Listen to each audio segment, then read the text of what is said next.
Hey, so when we Yes. last left our heroes, they had made their way into the dungeons of Errion Lathael's mansion.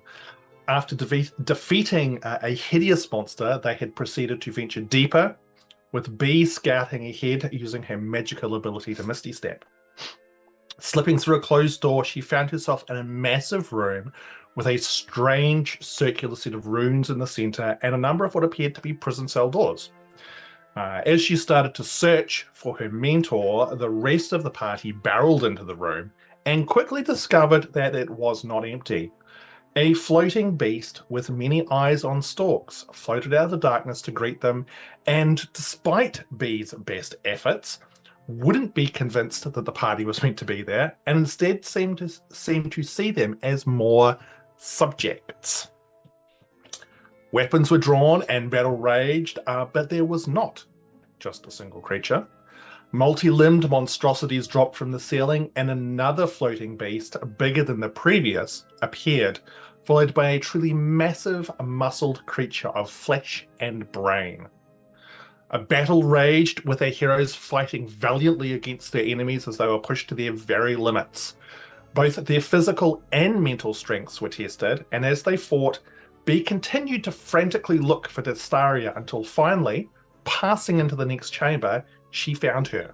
Suspended in a glass cylinder in a shaft in the floor, Destaria floated unconscious in some sort of strange, non-pea yellow fluid.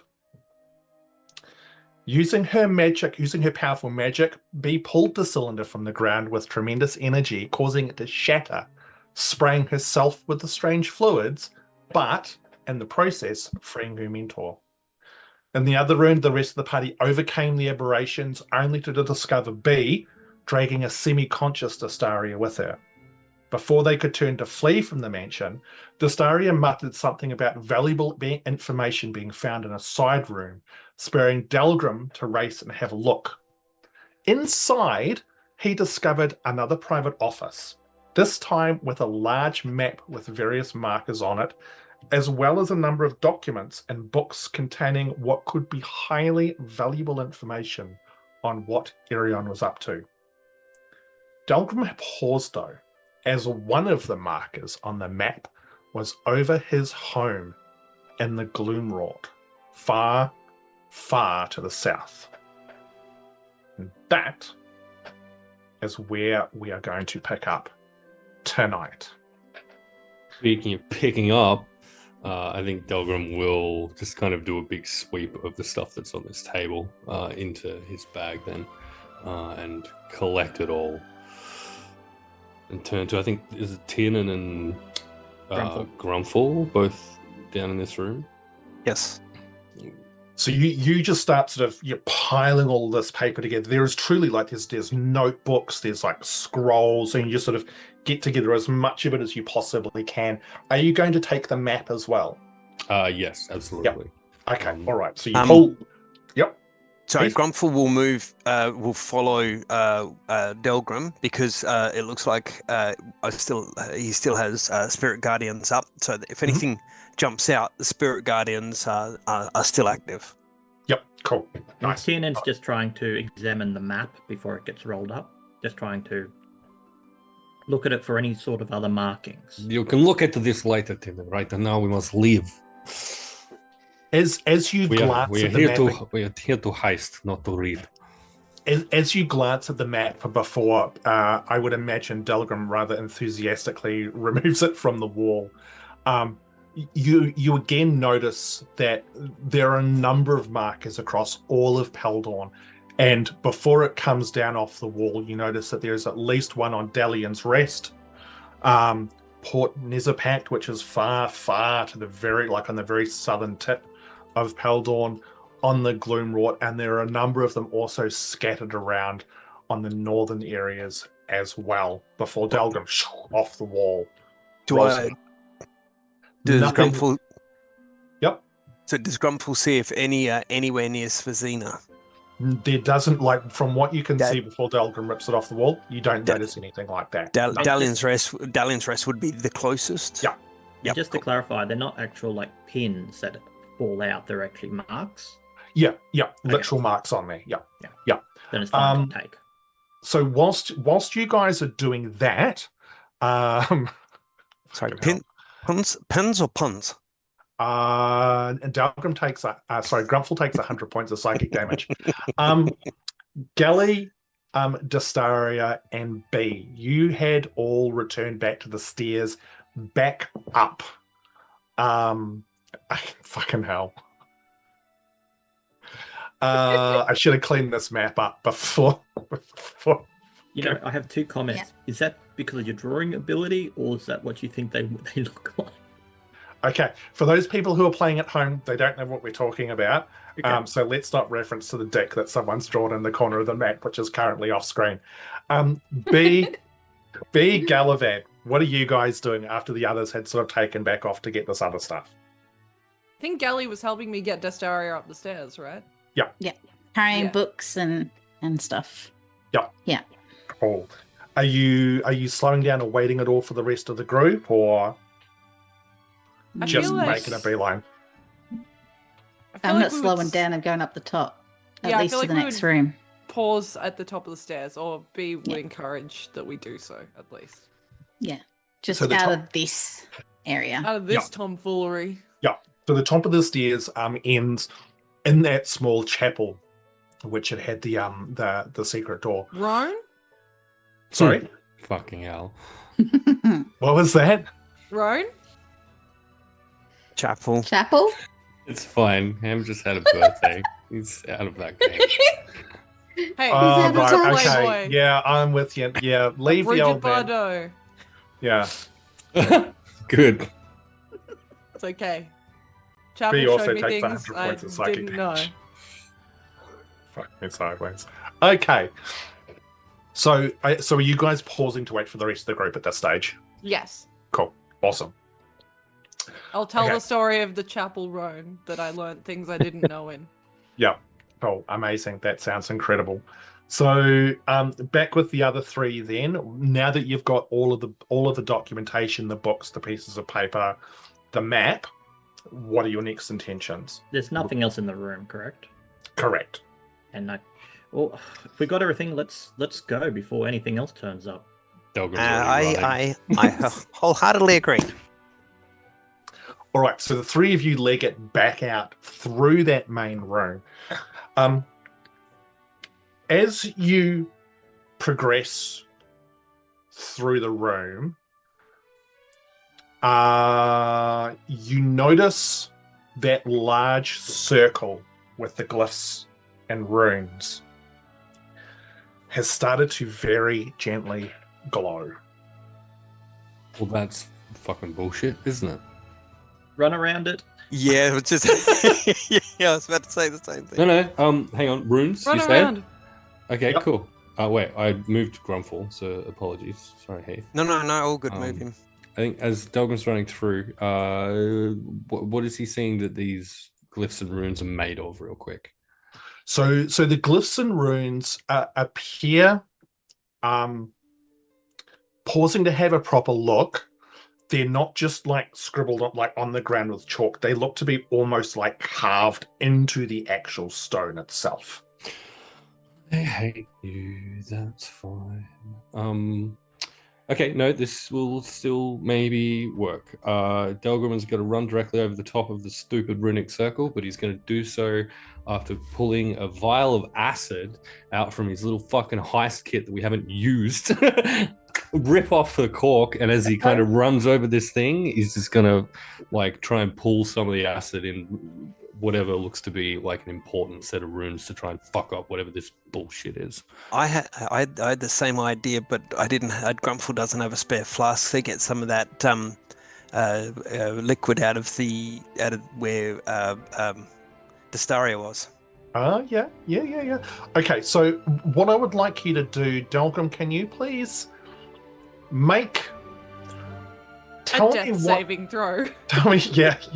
Tell me what ability check you think would be appropriate for the outcome that you're trying to achieve. Do you think it would be intelligence? No, I think it would be straight up using an object. It's a vial. It's full of acid. Yeah. He's pouring it out on the floor. Yep, but you were saying, the reason I'm asking this is you were saying, like, looking at what you think was important, or are you just I see a rune, I'm just going to pour it over whatever's glowing, sort of thing. In which case, frustratingly, depending on the nature of the runes, I'd say it'd probably be most likely Arcana check, right? Sure. Unless you have a pitch for an alternate thing that I have a better modifier for, in which case I'll fucking take it. Could it not be survival? Hey, listen, you're trying to survive. Exactly. Why would you just do that? It's a 15. 15. Yeah. Look, you. I mean, you're not super well versed with this stuff, but you are. You factor in the fact that if you just dribble a little bit over, it's probably not going to be terribly effective. Like, if you just kind of dribble a line, so you find like a decently large one of these runes and pour like the entire content out onto it, basically obliterating it. You see the entire circle flare for a moment and then go dark. Excellent. Delgrim continues to run then to meet up the others. Comfortable in his belief that he has saved the day. Has that extinguished the light emanating from the ruins? Yep. Okay. And then it's not going to try to do anything else. Yeah, no, basically just as the acid got poured on that last rune, and there was like just sort of a brief flare, and then all of it just went dark. So you guys get to the bottom of the stairs, make your way up, and you find the rest of your companions waiting in the chapel room to see you finally emerge. Is there a good-looking chair in here? I know. Why are you trying to pick it up or something? And that's what I learned. No, I was just seeing if there was a chapel throne, but that's okay. Let's move on. I hate this world. Okay. Can we get out of here now? Can we go? Absolutely, yes. Unless anyone has any pressing matters they would like to take care of in this place, let's go. Wasn't there a door we passed at the bottom of the stairs? On this floor, I think. Could we not? Yeah. Could we go that way, or do we have to go back out the same way we came in? Well, unless you want to take out the things in the yard, I've got a plan. How about if we make it to the second floor, blow out the wall and jump off the cliff? Tiernan, what? Won't we die? Featherfall. I feel like the DM made it very clear that we would die if we jumped off that cliff. No, Featherfall. You were saying words, Tiernan. What do you mean? Slow falling. I've got the ability to make up to. Oh, we got 6 people. Well, fortunately, I got an extra spell slot. Make us all fall very slowly. That sounds good. Yeah, I'm down. Let's do it. Exit. Always have an exit strategy. Well, exit Ready to strategy jump was off the cliff. Hey, Mitch. Or an exit buddy. Do you have your exit buddy? Would I, as someone very well versed in magic, know whether Featherfall would save us from imminent death jumping off this cliff? 100% it would. You would be well versed in the nature of the spell and know that Excellent. It is definitively perfect. Tiernan, you're so smart.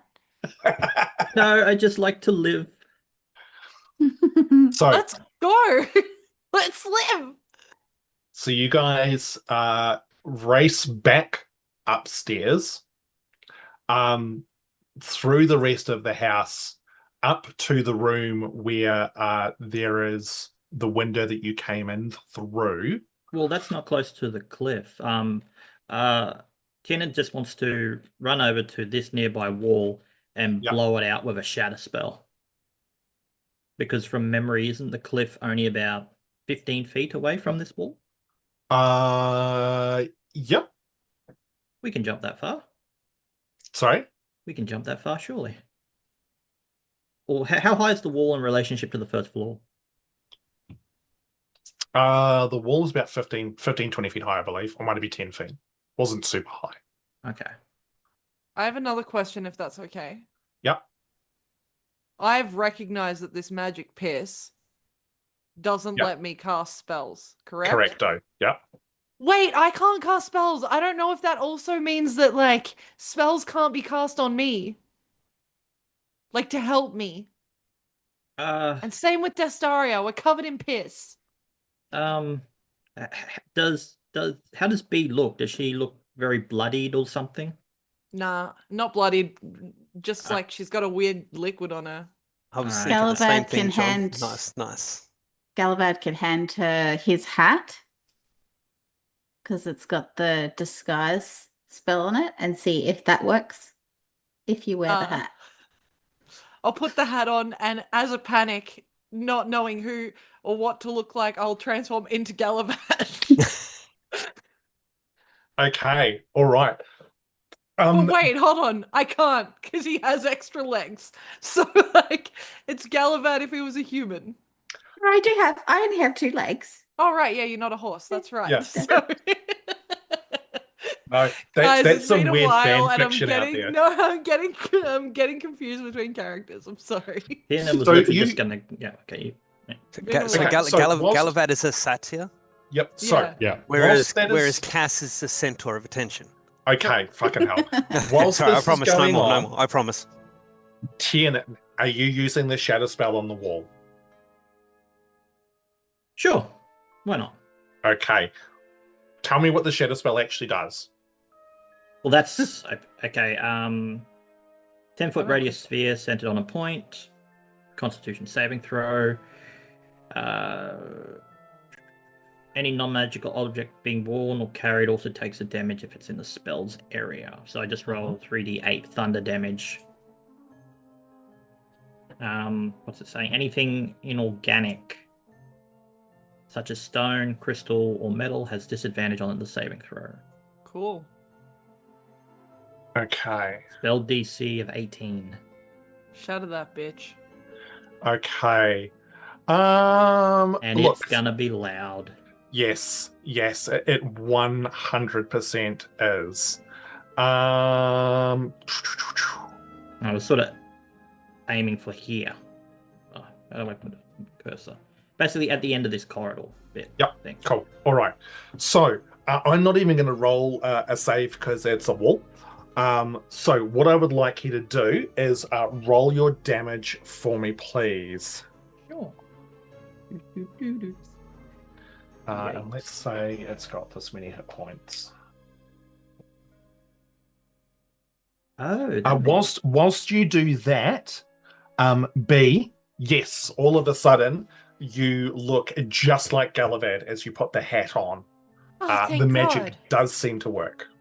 Oh no! And I'll take the hat off and give it back to Gallivahad. Oh. You look good though. There's only enough of there's only enough for one of you to go around, I think. Well, oversaturation of handsomeness, potentially. Gonna say, why do I suddenly think that like Gallavad's fantasies were just about to come true?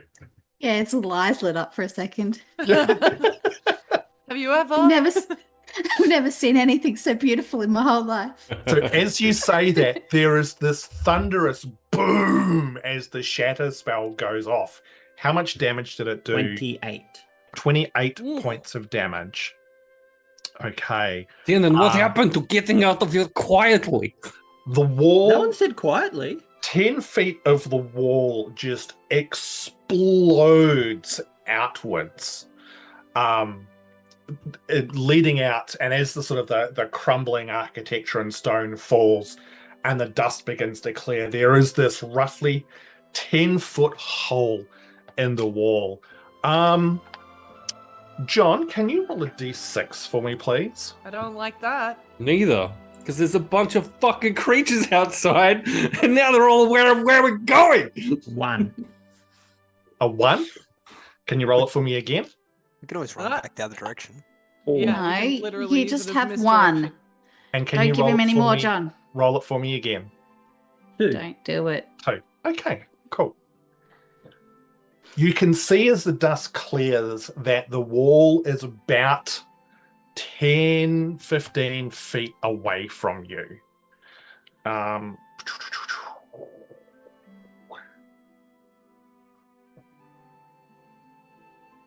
Oh, What are wait, you we have guys a map doing? For this, don't we? Run, and Run. jump.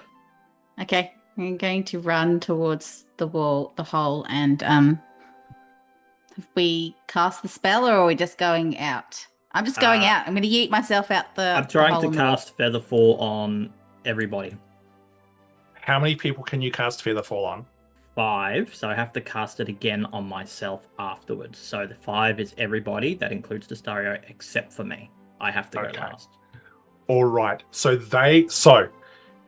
you cast the spell, and I need to look up something. It lasts for 1 minute. Everyone within 60 feet. Nice. The 5 crit falling.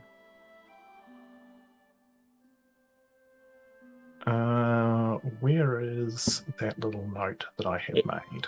Just depends. Do I need to cast it on people who are falling, or can I do it just before they fall? Is it a concentration spell? No. No? It's a casting time of reaction. Okay. But it says choose up to 5 falling creatures within range. That's what I'm trying to ascertain. Yeah, so you would need We them would to be jump. falling. Okay, And then I would be yelling at everyone to run and jump, and then trying to indicate for them to run, and so we can all jump. Hmm. You going? So we all hold hands and jump out the hole. Is It's that Mary, the plan? Mary Poppins this shit. Yeah, I was going to say give a double blink. Okay. Tiernan's running. You guys all grab hands as you leap. And Tiernan, you cast that spell. Twice. And watch as your companions all they start that trajectory, that horrific trajectory, and then they begin to slow as they begin to very gently fall towards the raging, crashing ocean below them. John, I need you to please roll for me initiative. As one of these creatures, which was just close enough based on that D6 roll, comes around the corner. And I have completely forgotten what the creature is, so I can't fucking look it up. I know what it looks like. I know everything about it. Can't fucking think of its name. Was it a Nothic? That's the one. Why did you tell him Prometheus? You were supposed to say it was a kitten. We're falling slowly, right? At this time. Yes. That's why they call it Frogmethian slip. But not in a situation where you would be able to see, because you would have to go up over the wall as well. So I would be looking and expecting to see Tiernan following immediately after, yeah? Yeah. Okay. We'll play a little game. We'll note that for now. All right. Tiernan, what was your initiative roll? 13. Sorry? 13. 13. Okay. What's its initiative? Its initiative is 11. So you do get to act. So it is 15 feet to the wall, 10 feet to climb it, which is 20 feet of your movement. Mm-hmm. And then you will be at the top.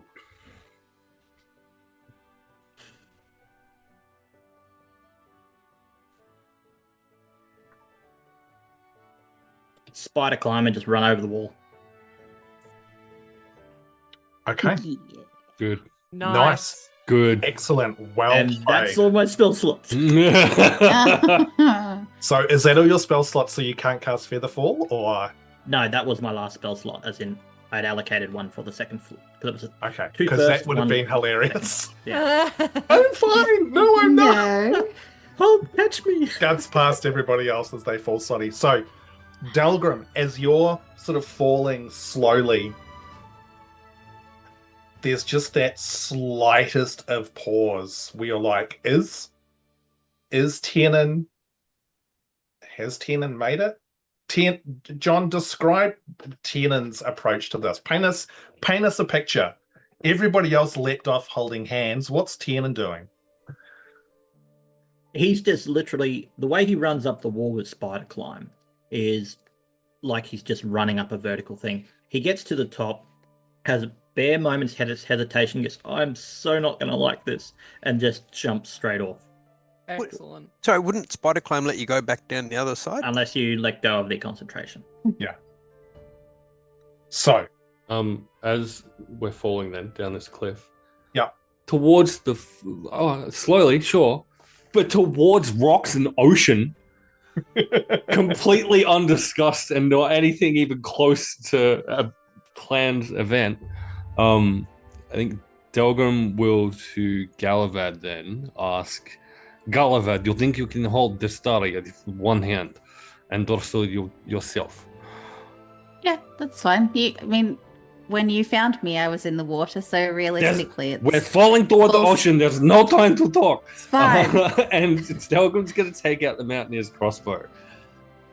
As they're falling, he's going to, in like a diagonalish kind of direction, I guess, fucking shoot this thing at a part of the cliff that they're kind of falling adjacent to. I see where this is going. Yep. Everybody grab the cable immediately. I'm doing it. I'm grabbing cable. Good. Are we happy? Has everyone got a hand on this fucking cable? Sure. Cool. Wait, no, don't grab the cable. Grab the crossbow. You'll get your hand ripped off if you grab cable. I'm grabbing the crossbow. Excellent. So there is 6 of you with and slow Tiernan. fall. Yep. Sorry. With slow fall, so I feel like we've got time, but yeah, go. No. That's the time is fine. The size of the crossbow. Look, Sure. Tiernan is like about 10, 15 feet above you. He's also spider climbing. He can take care of himself. Delgrim's going to. Can I see this happening? You'd be able to see it if you're like walking down the cliff for sure. I'm gonna throw a rope at you. Delgrim is going to ignore that, say the command word, and fucking zip the lot of them up. And he's going to do this as many times as he can fit to get as much distance away from this location on the side of that cliff, fucking Spider-Man style, while slow fall applies. Okay, all right. There's a lot of shit. There's That's a lot true. of shit going on here. I feel like as a rogue, I might be able to assist if I can pick up on what he's doing. I feel like there's going to be maybe 2 or 3 swings on this cable that he's going to be able to kind of get in on the group. Yeah. And then kind of on the last one, the intent will be to lift them up to the top of the cliffside to kind of get them over the lip. So I will say with your it's night, Mhm. and Cool thing is that means absolutely nothing to me. Yeah. It means everything to me. So I'm carrying no, Destaria and I'm blind. on. Ease back there, boys and girls, because Oh, we've died. no. There's a boat waiting for us. The Kraken appears. Delgrim, as your mind whirls with these possibilities of what to do and how to achieve this outcome, and you pull the crossbow out, and your friends are sort of like who are holding on to each other are clambering up, sort of do this as you're plummeting. This comparatively overcast night,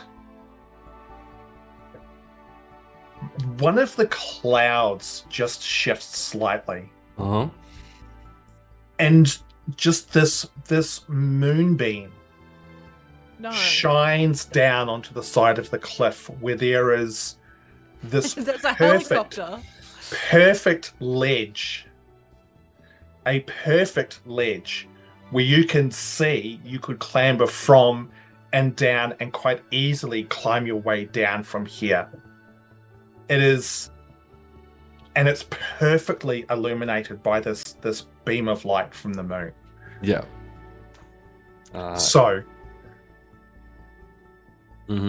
With that, everyone hanging on to the thing, we're going to do the Tiernan rope thing first.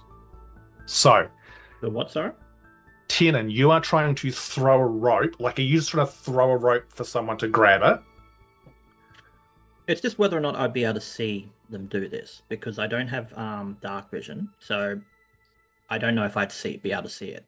You see beam of moonlight hit a ledge. You would, and in saying that, that would give enough light for you to see Delgrim with his crossbow out. And I feel like you're smart enough to put one and one together. And you're also slightly higher as well as you guys are falling. Well, considering the forces that are involved and the fact we're moving slowly, couldn't I just get Blinky to push me over to that ledge?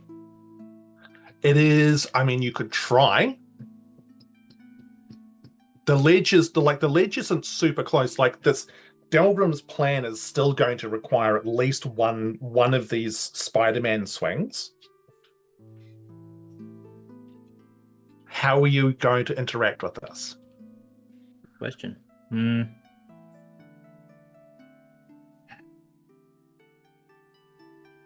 I've already dropped the spider climb. Because I think that's the only way to detach it. Why the fuck did you drop it? Okay, no, it's fine. It's a concentration spell. If I wouldn't be falling if I had it up. Unless you can tell it not to attach. Yeah, it's a spell. You can tell it not to attach. Oh, okay. I thought I had to drop it. I'm jumping now. Spiders jump. Well, then, if that's the case, I wouldn't have dropped it because that'd be insane. Yeah. I'd just get Blinky to push me towards the cliff with the intent to just reattach myself to the wall if I saw that ledge. Okay, cool. So you start getting kind of pushed towards it. How long does spider climb last for? An hour. An hour. Right, okay. That's not going to be a problem. Delgrim, I want you to please make... Oh, Grumpfel, do you have a thing? You're muted. Spirit Guardians was 10 minutes. Has that elapsed? It will be gone. It'll be gone by now. Yeah. Delgrim, I need you to make an attack roll for me, please, to shoot the fuck that. You shoot the crossbow into, because of what it's designed for, into the rock face. Mm-hmm. And the swinging element of this, with everybody holding on in slow fall, I actually think that in this case, I don't even think you require a roll. I think you guys would be falling slow enough that effectively you're using this cable to guide yourself, yeah? Yeah, exactly. The idea, a very Spider-Man-like kind of clink, zip, fall, clink, zip, fall. Because the spell's designed to that if you actually touch the ground before the spell ends, it's like you just stop. Yeah. So I think even though it only goes for a minute, I think it would be very easy for you to be able to shoot the crossbow, and with all your friends fucking hanging off it like the world's strangest sort of like fucking bunch of grapes. Spider Durga. Yeah. Whatever a Spider Durga does. Swing down to this ledge and alight on it very, very easily. And looking up, you would be able to see Tiernan, probably not that much further up, running pretty fast, because you were a long way up, down towards where the sledge is. Yeah, okay, cool. And as you all light on the ledge, the clouds just back across the moon and the light goes. I don't like that. Delgrim will kind of Super convenient. stare eyelessly up at the sky for a little bit. A little twitch of a grin across his face. I suggest we don't stay here. Wow, we're Demon really crime and all fucked that. up. What do you suggest, Tiernan? It was your grand idea to jump off cliff in first place. What was next step of excellent Tiernan escape plan? No one else was suggesting anything. We're out now. We just need to get away from the scene of the crime. Is this a cave, Hamish, or is it just a ledge? It's a ledge, but you can see from here that the ledge seems to sort of angle and run downwards, sort of towards the bottom. It kind of goes around a few crevices and stuff, but it's not a natural walkway, but it would be, from what you can tell, quite easy for you guys to make your way sort of back around to the bottom which would, from where you are, where you're situated, would be not too far from where the port to Mardovia is. Some kind of thing. Yeah. I think in that case, if that's doable, I think with the assistance of pittons and rope along the way to make sure that no one kind of and a walking Tiernan along the wall can hold prop. Yeah. Make sure no one gets washed out to sea or falls to their death. We'll make our way to port then, I guess. Before we try and climb down walls and shit, just wondering, is there anyone that at the moment that could help awaken this unconscious person? She's not unconscious. She's just in pain. She's just very weak. So she just can't. She's just lazy. She's just very weak. Although she will, as you guys are sort of on the sledge, will turn to you, B. Hello. And very direct. They go, do these friends of yours always have such shockingly poor ideas for escape plans? No, some of us have very good ideas for escape plans that involve being very sneaky and getting out through previously established ways of escape. Also, I don't think we should be pointing any moral fingers at anyone at the moment. I'm just I purely think only saying one of that, us was in a tube. Well, this is correct, and I am appreciative of what you've done to try and to come and rescue me, but I'm just We did it. Looking at this from an analytical point of view, that this seems like a fairly suboptimal way of escaping from that residence. However, let's just continue onwards. Do you require any healing? How are you feeling? I'm feeling terrible. My head is clouded. I feel weak. I feel exhausted. I am unsure of what day of the week it is. I have been through an awful lot, but predominantly this is going to be psychological. The weakness will be from basically being suspended in a fluid for an extended period of time, which will just leave me feeling somewhat drained. I'm sure soon enough I'll be more than fine. You're welcome. It's a really long way of saying you need to be carried. Look, No, I don't need to be carried, thank you very much. Would you like to be carried? I wouldn't like to be carried either. We really shouldn't stay here. Those runes were glowing up. I suspect someone was trying to teleport in. Delgrim may have stopped it, but if this person is as powerful as they are, I'm sure they got some winged mount or something. Yeah, let's debrief when we get to safety. We can analyze how bad the plan was then. That's one of the probably more sensible things I've heard. Does anyone need any healing before we get going? I wouldn't complain. I don't have much reserve left, but if anyone needs something. I wouldn't complain, but I think it's fine. I'm fine for now. Save it for when we need it. Let me know. Destaria, do you need healing or just No, I'll be fine. Heal herself. Attitude. Excellent. Does anyone remember the place where we were staying, which I assume would have been our immediate bronze kettle or something? Go to kind of lay low for a little while after the heist attempt location. Is it the bronze kettle? Was that it? I'm waiting. I'm waiting for Cass to the official note taker. Quick, Cass, help us. It wasn't the Tall Cauldron Inn. That was a while ago. Apparently, it was. Excellent. Oh, there you go. It's been a month. I'll give you bonus points. Yeah. Good. It wasn't the Gilded Cage. That was the one that we. I reckon it was the Tall Cauldron. Yeah, Tall Cauldron. Did we need to? Where was Castigan? Because we're doing shit for him. No, he was helping us. He had the underground little hangout. Kind of doing shit for us. I think they did that for us already. Let's go! We can go back to the Tall Cauldron and we can lay low for a little while. Or Destaria, perhaps you have some kind of safe house that you know around this place that would be safe for us to lay low, get some rest, have some food, recover a little bit from our daring rescue heist. That would also be nice. I think if the lady over here had somewhere safe to hide out, she wouldn't have been in that tube in that house. That's actually a very poor assessment of the situation. I was captured, there are numerous locations around the city which once upon a time would have been more sufficient for me to be able to conceal myself. However, unfortunately, because of recent events, Errion is aware of all of those places now. This is Okay. great. I will Tiernan's come with walking you along, to the walking cauldron. off. Back to the cauldron it is. I will come with you to the cauldron, and then I think the best move will be to leave the city. Obviously, we can't all stay here. I thought we could stay here and raise a family. Of course we leave the city. But first we need to rest. We go back to cauldron, we I lay can't low. cast spells. B learn how to cast spells again.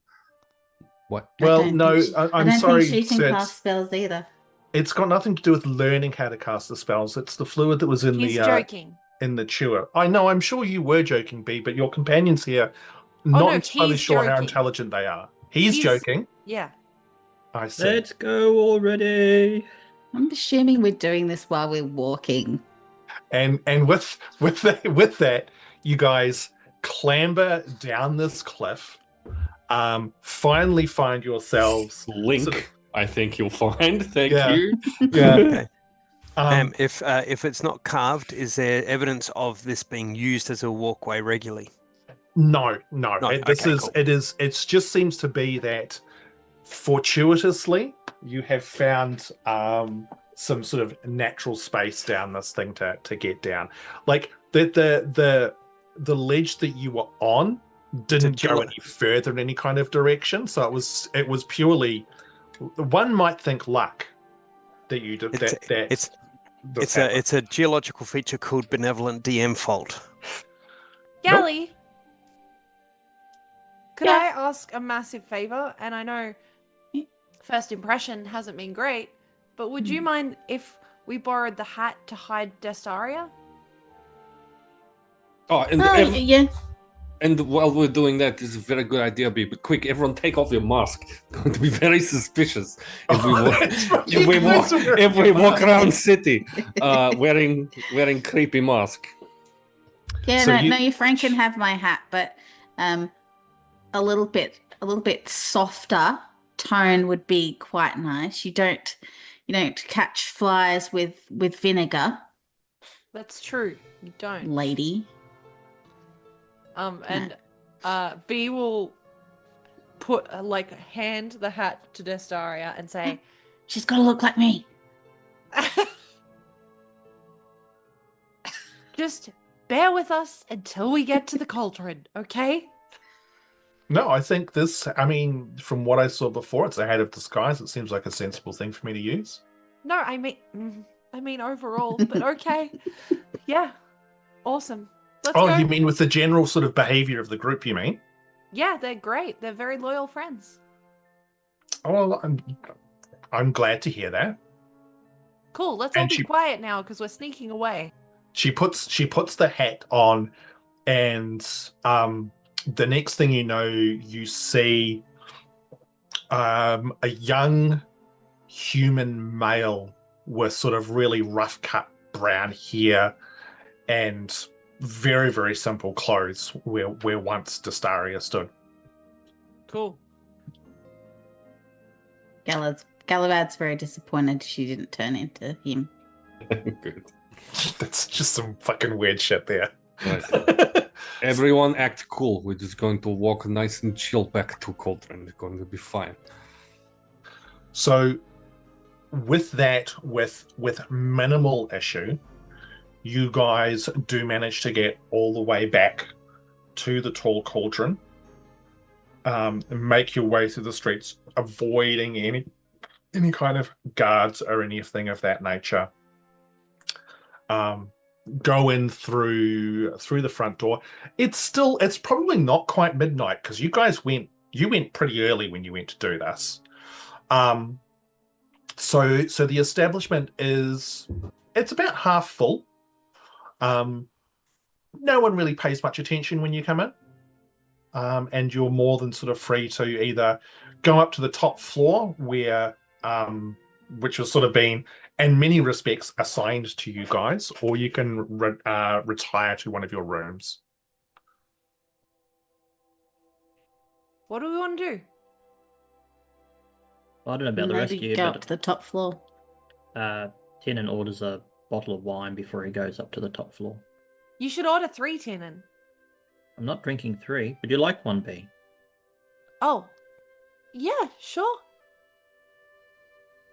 Takes 2. Thanks. So you grab a few bottles of wine. Is anyone not going up to the top floor? Okay. So with that, you guys make your way up to the very top of the tall cauldron, where there is the big sort of comfortable space. There's the nice comfortable couches. There is that level of privacy. And as you get up there, Destaria finds like a large sort of comfortable looking armchair and just flops down in it, still maintaining the disguise that she's been in the whole time. Tiernan's going to pour her a very large drink and hand it over to her. She'll take it, and she'll just take a very, very delicate sip and will just give you a brief nod. And then Tiernan finds an armchair over in the corner, not necessarily that close, and starts just relaxing and having a drink. But he's taking his time. What is everybody else doing? I'm going to pour drinks for anyone who would like to partake out of the bottle of wine that Tiernan provided. Because I think he probably needs the rest of his bottle. I literally came in, just dumped the other bottles on the table, popped them for anyone's use. The other one he's keeping to himself.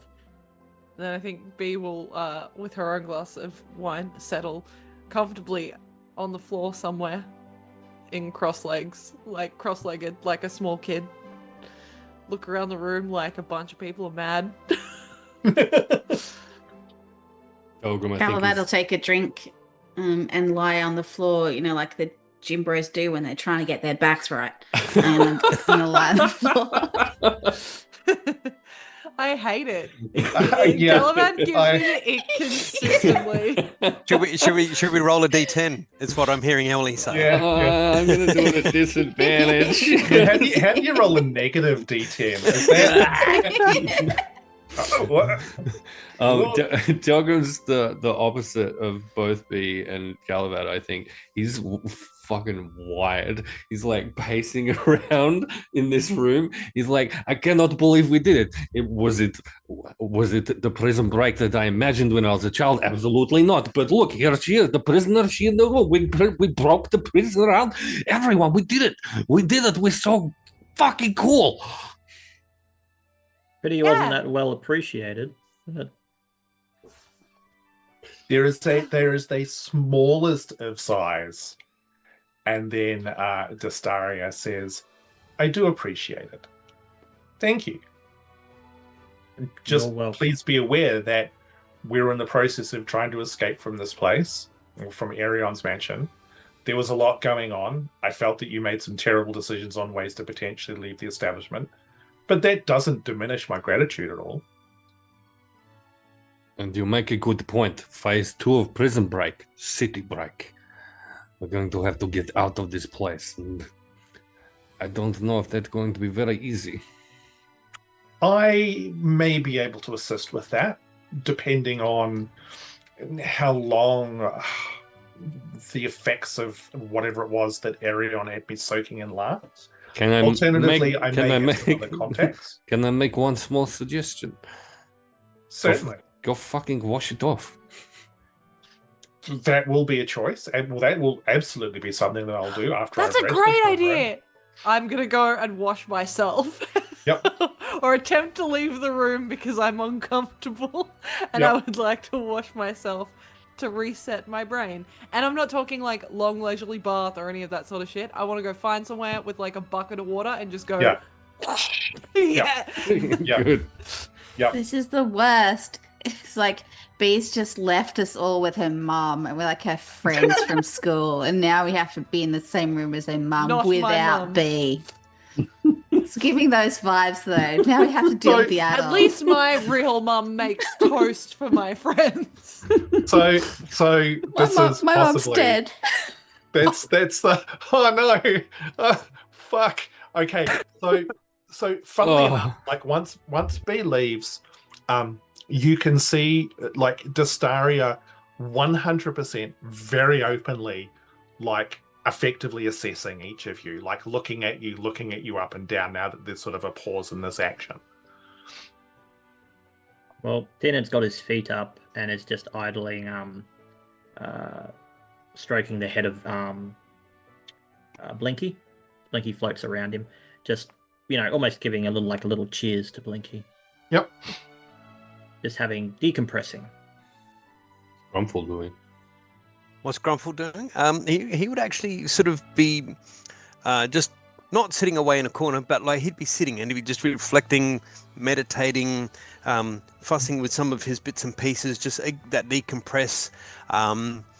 Perhaps even just holding his holy symbol for Kamateon and sending a thanks for the beam of light to illuminate the ledge, because to him the explanation is Kamateon helped out even when he didn't ask for it.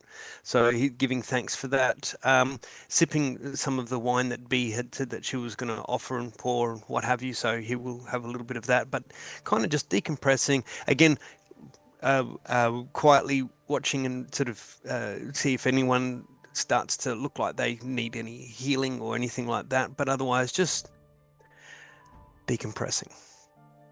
Well, so much decompressing.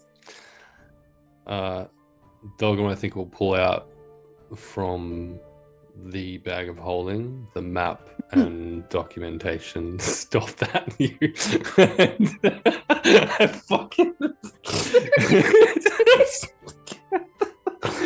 Delgrim will start examining the documentation that he stole from the building. I can't believe that got you and not idly stroking the head. Listen, I was expecting it from you. I heard it in my head and no one reacted. I thought, no, I've gotten away with it. And then little Miss fucking Giggles down here got me. Giggles. Love it. So Tiernan as Dr. Evil, come on, Mr. Blinkles. He'll lay all that out on just a table, I guess, in this room, and just to start looking over it. Still kind of very super kind of full of energy on the back of this human heist. So you lay it all out, and there's a lot of stuff there which, as you flick through it, just seems to be like random notes, observations around the city, stuff that is of no real kind of value to you. Mm-hmm. However, as you're reading and flicking through it, you kind of are flicking through this small notebook. You know how you do. You kind of look, is there anything interesting? No. And you almost incidentally see, as you flick through these pages, the name Belfar. Cool. And I guess Delgrim then will probably zone in and we'll kind of find a chair with this book and flip back a page or two just to try and pick up some context around the use of that name then in this thing. So what was the name? Belfar. So there's a whole bunch of information here. The notebook, as you flick back a few pages, like a small bundle of pieces of paper kind of fall out that have been tied together with a piece of string. And as you untie that and open it up, it's more notes, but these are older. And on here you see these notes are talking about something called the Void Wars. It mentions aberrations pouring out from the void from under the Galxanthrian mountains and rampaging across the kingdom of Navadine. And that the only thing that stopped them was the Lightbringers from the nation of Drakenstrad, who apparently arrived on their powerful drakes to drive them back. And it was said that deep below those mountains, which are now known as the Gloomwrought, the gods themselves made a great sacrifice to create something known as the Voidlock, which closed the way forever. As you flick further through, there's a few scribbled notes around the Voidlock, calling it a divine gate created and locked by 3 gods whose names have been lost in time. And it's said that only the divine could penetrate or unlock this gate. Flicking on further, you see that there's almost like a journal entry from Errion where he speaks about his heralds of the lustral star and those beneath the mountain who have found who they believe to be one with divine blood, an old swift Neblin who could be used to unleash those that lurk in the void. And then there's some more entries further on where it speaks of the success of bleeding the gnome and breaking the lock, unleashing the emptiness upon the world again. And it states that 3 of the 5 that were involved in doing that were killed, but 2 remain: Suagar and Belfar.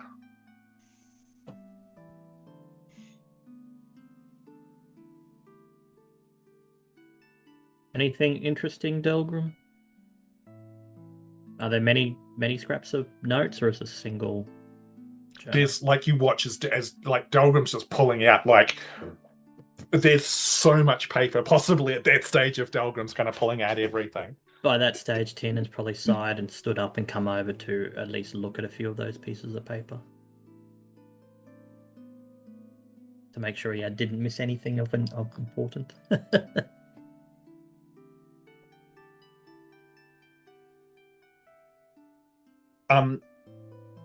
You sort of begin to have a flick through some of these pieces of paper, and again, similar observations to what Delgrim had, but you notice that there are small references to some of the places that you remember were marked on the map.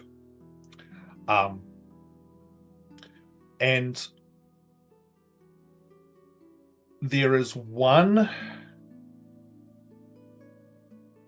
that probably sticks out the most to you.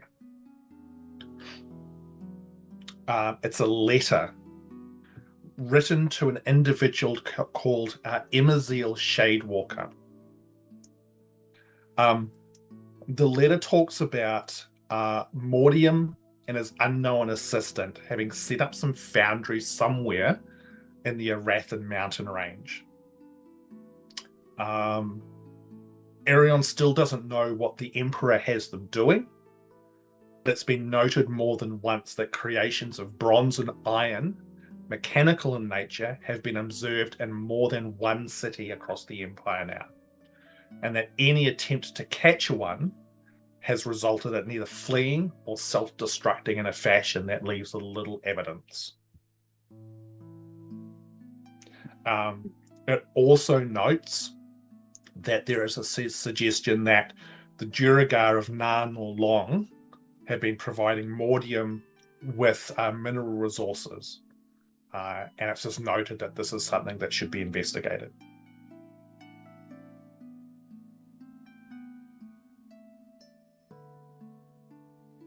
Is there anybody else who is diving into this pile of notes? B, when Someone you wants come to back, throw me something, I'll do Yeah. it, but I'll Bucket. stay on my back. piece in the bucket. I was gonna. Sorry. So, is Gally being given anything to look at, or Gally, are you just gonna kind of flex and watch? I'll say you can throw me something if you want some help, but otherwise I'll just stay here and Tiernan will stretch. pass over a couple of more pairs of eyes are better than 2. But Tiernan's going to try to unroll the map and trying to understand where the locational references are. Like, where are the Rathian mountains? So the Arathan Mountains is the mountain range that basically runs east to west through the center of northern Peldorn.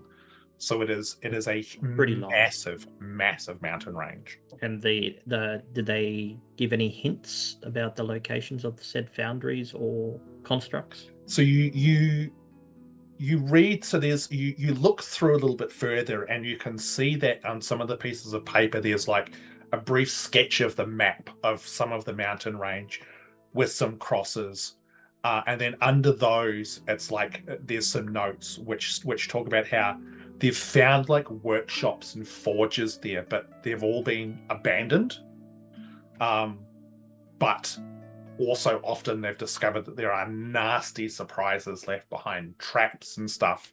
And one of them had a huge bronze automaton that actually basically just decimated the force that had been sent to investigate there.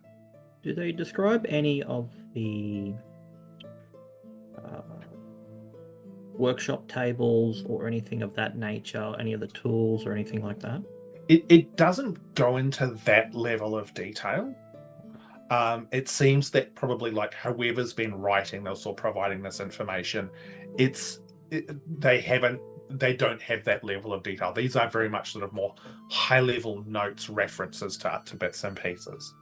So I don't actually notice any sort of common, like I don't notice something linked to any sort of dealings with Carthar Baal.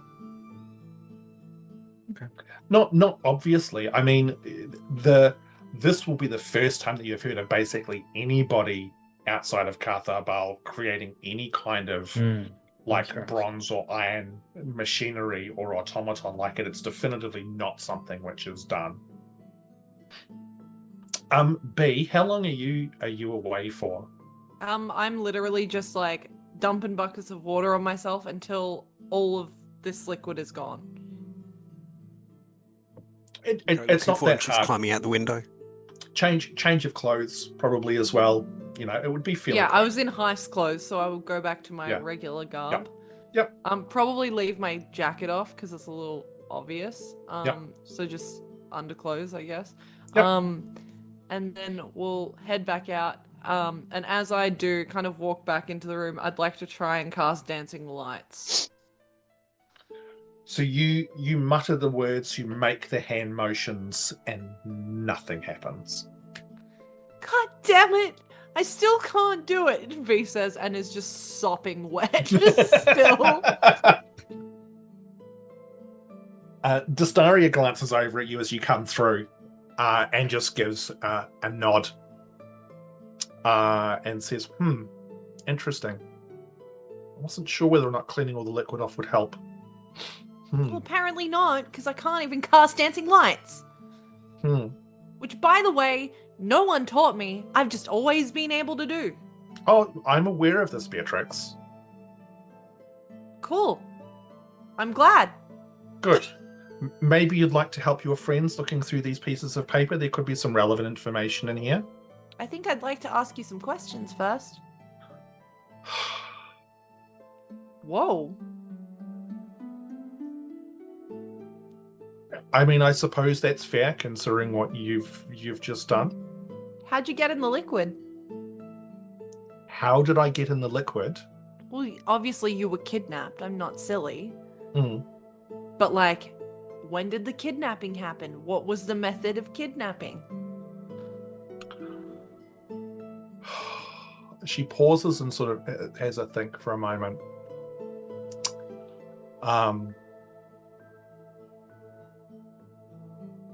Would have been, I don't know, probably a couple of days after the last message that you sent me. Errion and a number of his men ambushed me. And it was me versus them, and I simply didn't stand a chance. What exactly do they want from you? Errion wants power. Simple as that. Why you? Why not someone higher up the consortium? Because effectively I'm about as high as they go within the consortium. we're all in the room hearing this Yeah, conversation. yeah. I'm very Yeah. obviously having this in front of you. Okay. Grumpfel will kind of get up and if people are trying to just leave the two of them to it, Grumpfel's going to come over and just say, please excuse the intrusion, but Oh no, this is an if- open conversation. This is if- not just between me and her. if this was a power play and a grab for power, and just simply that, then why did he put you into that apparatus and not simply do away with you? Like, please excuse my bluntness, but Is he There's trying that- to siphon your magic? It's an interesting idea, but no, I don't think so. I think he's well aware that I currently am more valuable to him, probably alive rather than dead. And he will know that he hasn't got all of the information out of me that he would like. He put me in there because he knew that I would be powerless. He could keep me effectively stored away there until he was ready to start questioning me again. He knows that if he just locks me away in a cell somewhere, then I've got various ways I could probably get myself out of trouble. But putting me in that stuff, knocking me unconscious and suspending me in that tube underground is going to render me 100% powerless.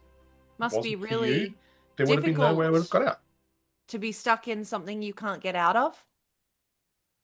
that It is that it is definitely unpleasant, and I'm well aware of what you are trying to get at, Beatrix. You know, without a choice.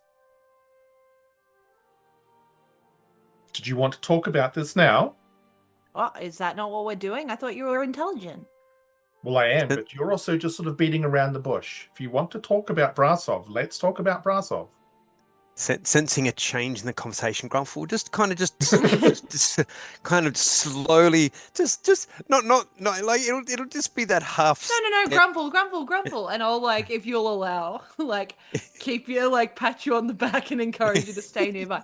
This is, this is an open conversation. If you can so brazenly stride out into an area and completely render a town useless without care in the world, why shouldn't it be spoken about as careless? Well, it was only that one time, and they forgave me afterwards, and I promised never to do it. Not you. Beatrix, you are making some assumptions there that I didn't care. A failed experiment, right? It was a failed experiment. It's not just an experiment. Those are people. They have lives, and you ruined them. I did. You're correct. And that's something that I will have to live with for the rest of my life. Oh, boo-hoo, you don't care.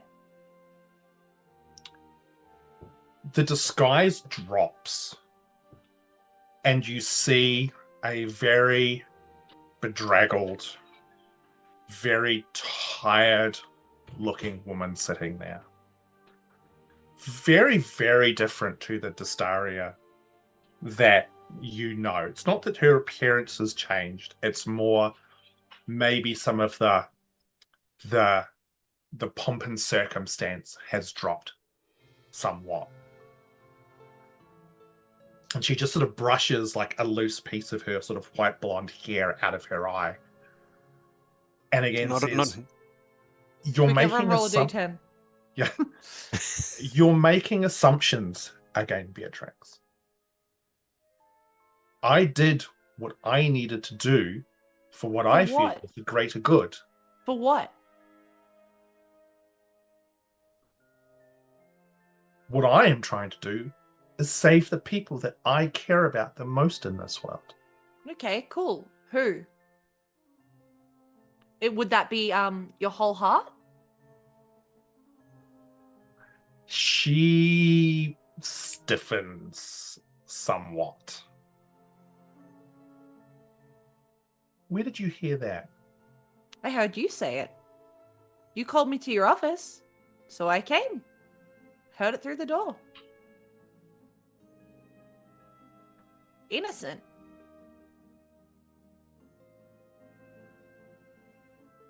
That is one of the people, yes. Care to share the others? all of the people that he is responsible for. There is a whole So realm. who is that?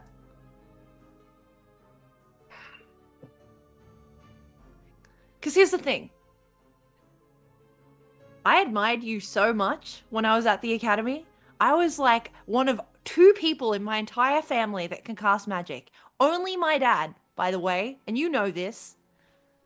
Only my dad. No one else in my family. So, like, why wouldn't I look up to an intelligent, cool, smart, femme-presenting, like, cool, powerful figure in this school? But the way you, like, so carelessly threw away that life, I don't care if it's for the greater good. You made me be a part of that. And I don't care if you have to live with it. I have to live with it. Knowing that I played a part in that for something I don't even know about. A greater good that you won't even share with me. The only reason you're out of that tube is not because I care about you anymore. You don't mean shit to me anymore. The only reason you're here is to help me and my friends because you might be one of the only people that has knowledge that we don't about this whatever fucking journey we're on at the moment. For all I care, afterwards, you can go back in that tube. Destaria actually smiles. And it is... Yuck. It is He doesn't say that. It is possibly the warmest smile you have ever seen from her be. This is the most animated I've ever seen you, Beatrix.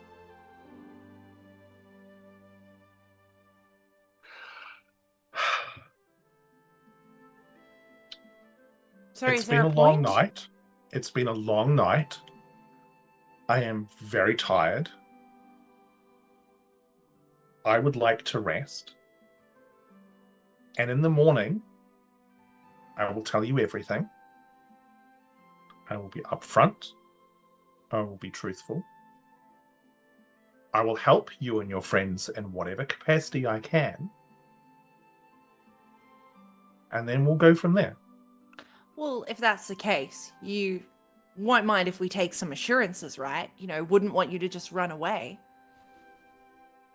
If that's what you feel you need to do, if you feel that you are concerned that I am going to run away or vanish in the night, what would Great. you like to do?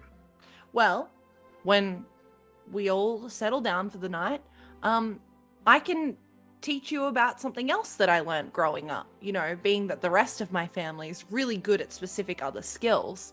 You won't mind if we tie you up and be like, starts pulling out a rope.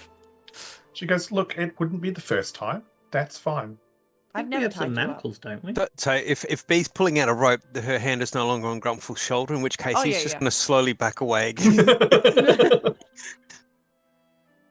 Bee's hand just gripping in a Grumpfel's shoulder that entire time through that It's entire like, conversation. As a kid, have you ever had like your mother or your father like tired and they're holding on to you and you're like, ow, ow, ow, ow, ow, Yeah. ow, ow. Gallivahad does have manacles. Never mind, we've got manacles. And you can't cast magic, so... No, you're right, I They're the can't. fluffy kind.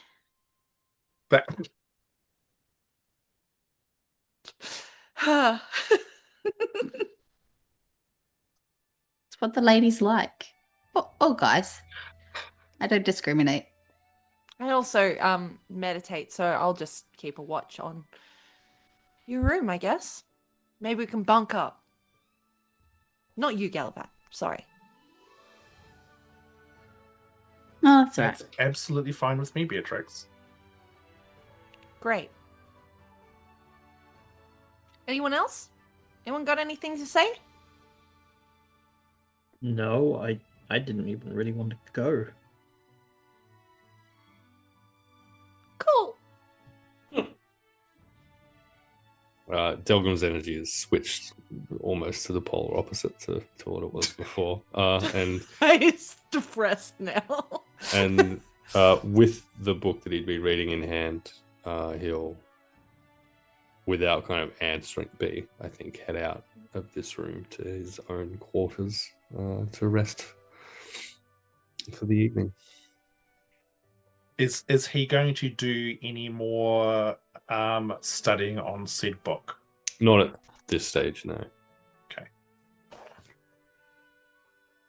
The rest of the papers and stuff, is anybody else going to spend any more time this evening looking through all of this information?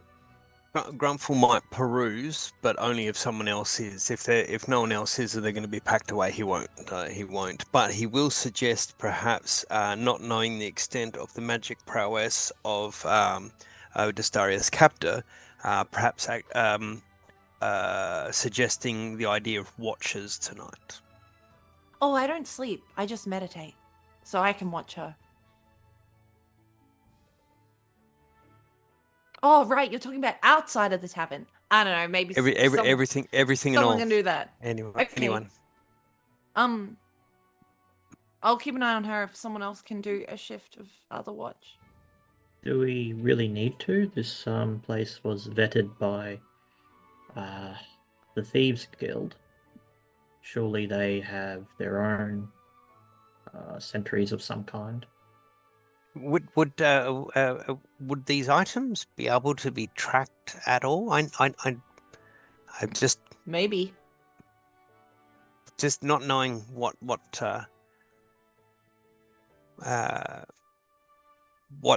contains them, or yeah, I'm tired. I'm assuming you understand what I'm alluding to. Destaria at this stage will pipe up and go, I think that having a watch of some description would be sensible. Errion will start to scour the city end to end as soon as he knows that I am gone.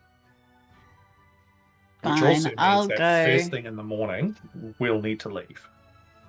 I'll go and hang out across the street and watch the entrance of the tavern. Okay. Can someone tap Gally out like halfway through so that Gally can also get some rest? Well, don't everyone rush to offer. Sure. Cool. Okay, so over the course of the night, Grumpfel and Gally are going to take turns with the watch. Okay. Yeah. All right. So it sounds like with that, everyone is heading off to their respective rooms. Mm-hmm. Destaria is being taken by Beatrix, manacled off to her room. She will be allowed to sleep in the bed. I will place myself next to the door, sitting comfortably. Mm-hmm. Tiernan's going to tidy up the documents and pop them back in the backpack.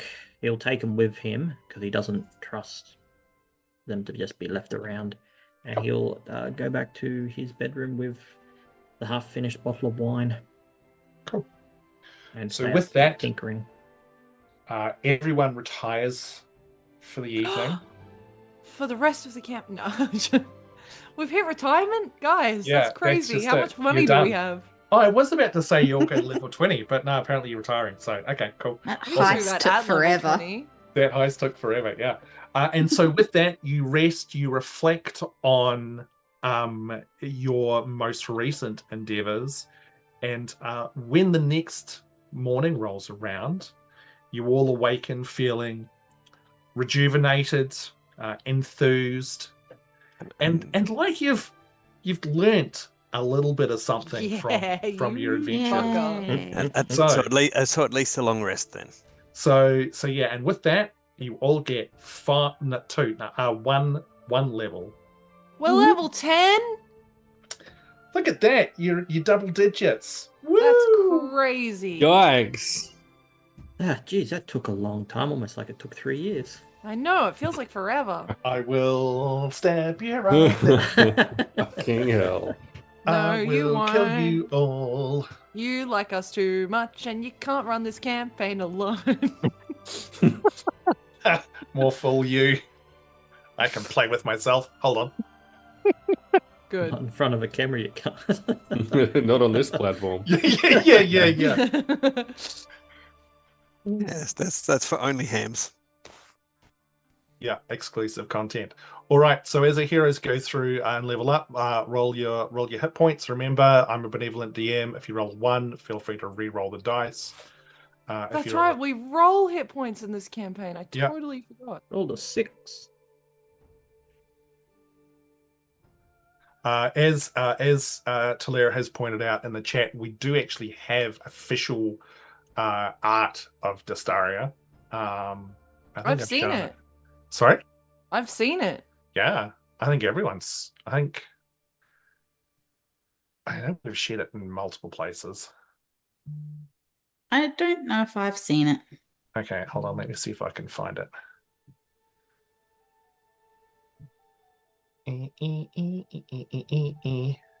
This is great viewing for people at home. I was gonna say, do we need to go on a break? Like, yeah, let's go on a quick break. Let's go on a quick break while we do this. That makes That sense. works. Then I can refill my assorted drinks as well. Beverage. then I can have a snack. Snack. Weirdly, Hey, it's called Promethean. we'll be back soon. I've heard it's really bad for your health. Yeah. Super Tastes like salty. cigarettes and caffeine. Yeah. We'll be back soon. Thanks for hanging out. We'll see you soon. Woo! Button us, mummy. In the land of Peldorn, where the echoes call, through the ruins deep, through the rise and fall, radiant shadows dreaming of the dawn, that which shines will blind us all. Tiernan crafts with shard and steel, searching for the lost. Blinky flies beside him, a faithful friend at any cost. Miera weaves the storm and flame, magic wild, chaos untamed. Power churning, bright yet dire, she walks the edge of fate and fire. Radiant shadows dancing in the night, guided by the stars, taking up the fight. Through the darkest valleys to the highest peaks, standing by each other as the darkness speaks. Delgrim stalks where the wild things cry, a sharpened blade, a hunter's eye. Stranger to stars in the light of day, he hunts for the means to fell his prey. Grumpfel draws on death's domain, a good life's rest well earned, with Cometeon's blessing, sharing the lessons learned. Bee's mind is a map of endless lore, a wizard's gaze at the arcane door. Her blood runs thick with a trauma past, she weave her spell as the clock turns back. Radiant shadows dancing in the night, guided by the stars, taking up the fight. Through the darkest valleys to the highest peaks, standing by each other as the darkness speaks. Blinding gold and shattered crowns, lies that weigh and pull us down. A light too bright, a fate too tall, that which shines will blind us all. Radiant shadows dancing in the night, guided by the stars, taking up the fight. Through the darkest valleys to the highest peaks, together they will stand as the darkness speaks. In the land of Peldorn, their epic tale is spun, a story still unfolding, a battle not yet won. Radiant shadows dancing in the night, guided by the stars, taking up the fight. Radiant shadows, can you hear the call? That which shines will blind us all.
which Cool. channel can we show our gag reflex on, Saz? Oh, wait, we're live. Sorry.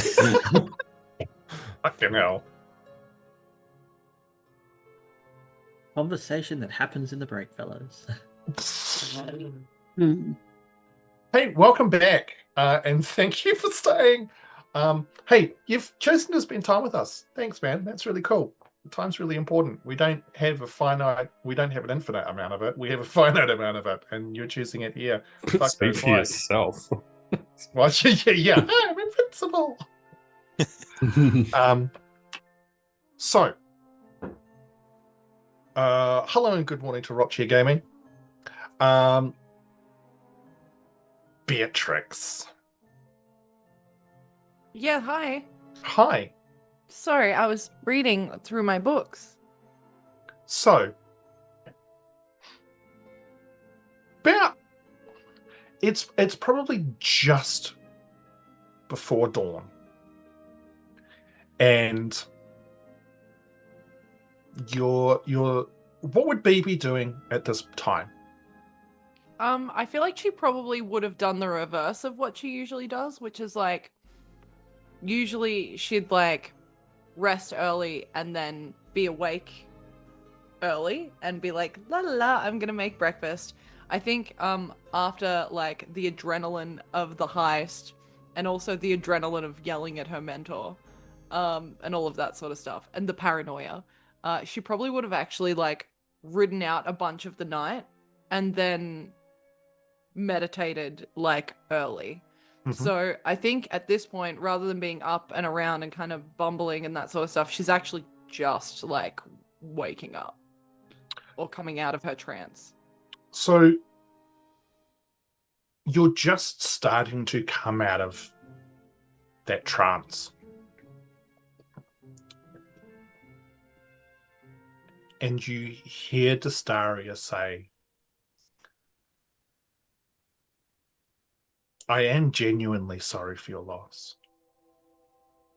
I realize that what I did was callous, and that people have lost their lives. But you do need to understand that I don't regret doing it. Oh, I didn't think you did. Good. I don't forgive you, for the record. I'm not asking for forgiveness. Because, like, well, no, I know that, but I'm letting you know that I don't forgive you. And I probably never will, because I think we're actually allowed to hold grudges. But also, admittedly, we need your information. So... Do you understand what's happening to the world right now? Which version of it? I feel like you're about to tell me a whole story about how the world's ending, and there's probably like 3 or 4 different ways. Interesting. What are these different ways? And she's sitting up in bed. We're not doing this by ourselves. Sorry. I'm playing mind games, just you and I. We can have this conversation in front of my friends. They might have questions.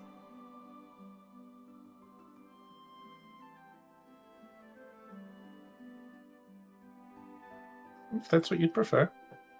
I would. They've saved my life a couple of times. They're good people. Despite what you might think. I never said they weren't good people. I was just questioning their approach to the problems that they were trying to solve last night. I'm not saying everything is done smoothly or correctly or any of that sort of stuff, but sometimes it doesn't have to be. It's almost ironic that you say that. But yeah, except I didn't damn a whole town on purpose, so... And I know it wasn't on purpose, so wait. But also, I usually care when I fuck something up. And again, you seem to keep saying that I don't care. I care. I just don't regret doing it. Yeah, I know, but you kind of just walked away and you're like, oh well. What else was I supposed to do? I don't know, maybe something. Break it, fix it. I watched someone get disintegrated that I'd grown to, like, care about.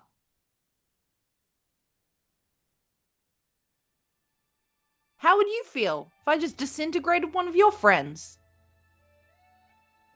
I might be able to do that. You would never know. It's very true. You've been away for a while. Who knows what you've learned? I'm really strong and talented. You were talented before you left. One can only assume you've learned more out in the world. Yes. Shall we have breakfast? Yes. And also, could you please take these manacles off? The fact that they're fluffy is slightly disconcerting. I don't have the key. Gelly does.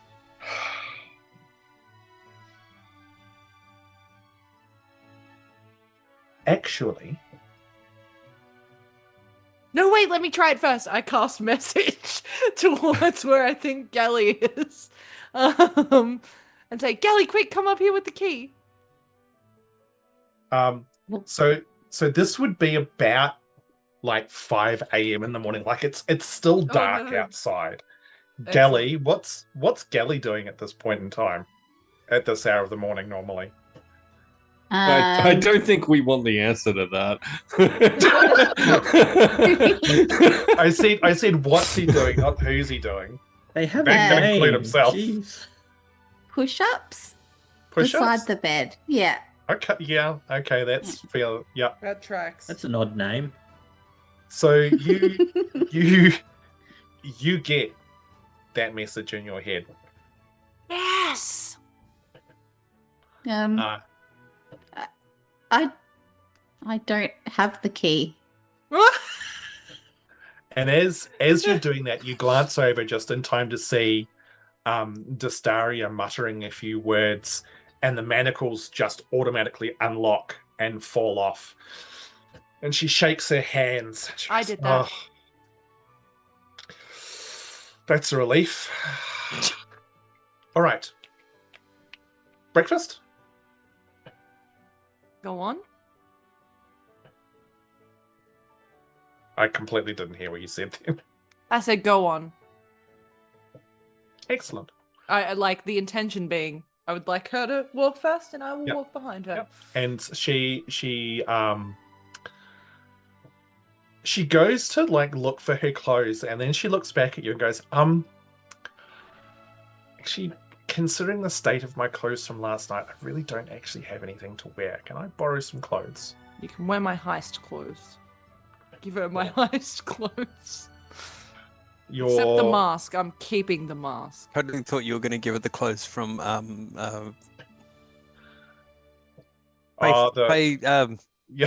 one of the courts. Oh, the fake court.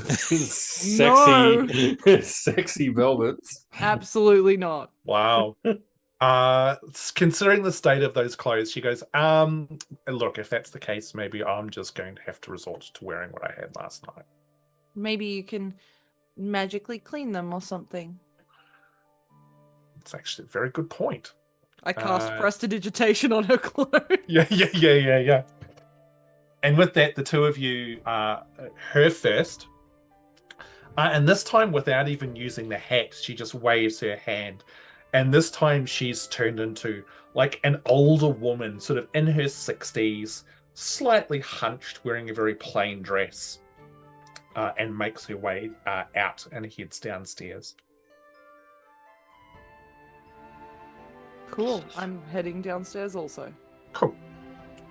So eventually everyone would emerge from their rooms, and it sounds like there is going to be further conversation. So Am I safe in assuming that you guys would sort of get food and then once again head back up to the top floor?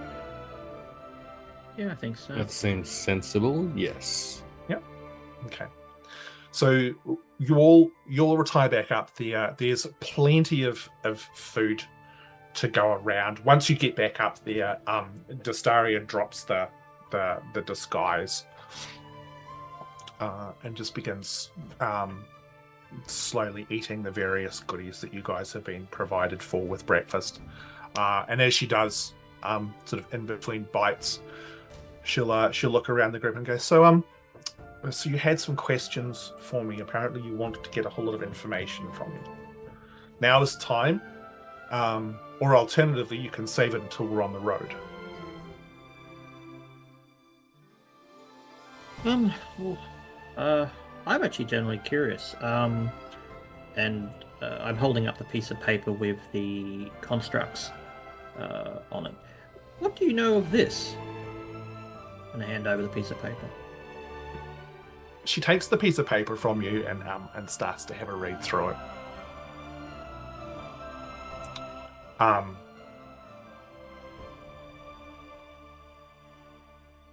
Then sort of turns back and goes, interesting.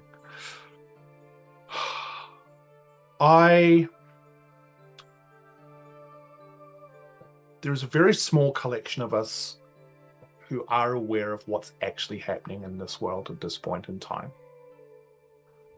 There's myself, there is the Emperor, there is Mordium as well.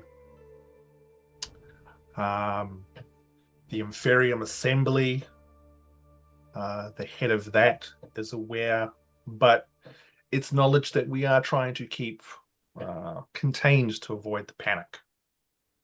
Though, from what B had said earlier, I suspect that you're all fairly aware of what's going on at this point in time, in some capacity at least. The Emperor had tasked Mordium with investigating if there was a way to effectively generate or regenerate the arcane in this world. Mordium is an individual of an inconceivable age and knowledge,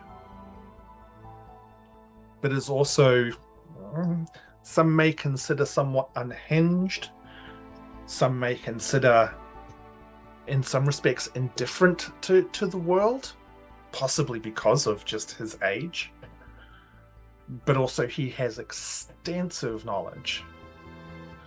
And there are rumors as well that he has somehow found some individuals who potentially have got other information or understandings of things that could be of assistance. So the Emperor has him off somewhere of which we have tried to keep the location highly secret so that Errion doesn't know, so that Mordium can continue with these activities and see what he can discover. It's honestly, I think it's a little bit of a shot in the dark. I really don't think that it's going to reap the benefits that everyone is hoping, but at this point in time, there's very little choice. And this location that you hope to keep the public unaware of, where would that be? I don't know. The Emperor doesn't know. Again, very intentionally, we've tried to keep that information something that we don't know, because Errion has got ways of reading people's minds and finding out these little tidbits. So ignorance is bliss. All we know is that he has set up these workshops of his scattered throughout the Arathan mountain range. But I mean, that mountain range is over 1,000 miles long. I mean, trying to find it is almost inconceivable. And looking at this, it looks like Errion's maybe found some abandoned spots. Definitely would suggest that Mordium has been there. But beyond that, I mean, unless someone has got some way to be able to track an individual such as Mordium, and I certainly can't think of anything off the top of my head, especially considering the types of magic that he'll use to conceal himself. It feels like lost cause isn't quite the right word, but needle in a haystack is what I'd be more inclined to say. I have a few ideas which may work. You've given me enough to think on. Very well. And the rest of you? Questions, discussion, talk. B, do you want to have our heart-to-heart now, or would you like your friends to have the opportunity to ask me questions first? I think B will not answer her and look at her friends and just say, you know, you guys have been on this journey for a lot longer than I have. What do you know of the beings known as Talera? I know that Errion's obsessed with them. I know that they have some connection to that which shines, which is the one thing that is driving Errion more than anything else in this world right now. I suspect that from what he said after he captured me, what I've heard from you, that quite possibly he's actually found one fairly recently. And if that's the case, we're in significant trouble. Do you know where he would have found them, or what he might have done with them since? Where he would be found, I honestly don't know.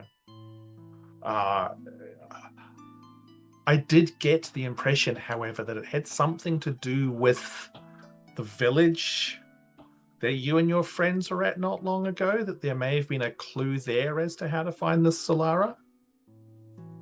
He seemed to be very pleased with himself, should we say. Very interesting clue, perhaps, but that clue is only offered. The village just recently here in the north. Mm-hmm. The clue that we were offered was only, it came with a price. You just don't underestimate what Errion is willing to pay for that. Well, unless he's willing to pay his own head, then he's going to have to pay yours. Interesting. Maybe he hasn't had success then, but he was certainly implying that applying something different. I'm pretty sure there was a choice between two people, Saracen and and what's his face, Errion. That's okay. I was trying to trick her into believing she had to help us lose her own head, but no, that's okay. Just tell her exactly what was actually said. That's fine. I thought she was here to help you. What do you know of Raluca? Raluca, it's not a name I'm familiar with. Beyond, again, what has been told of me from the conversations that Errion has mentioned whilst he had me in captivity. What do you know of Ithel's way, and do you trust them at all? This Saracen individual. Yes. All I know is he is some figure of power down in Kingsvale and Dalian's Rest, and that there is some kind of connection between him and Errion, whether or not they're working together, although the impression that I got from Errion is that it is if there is an alliance there, it is it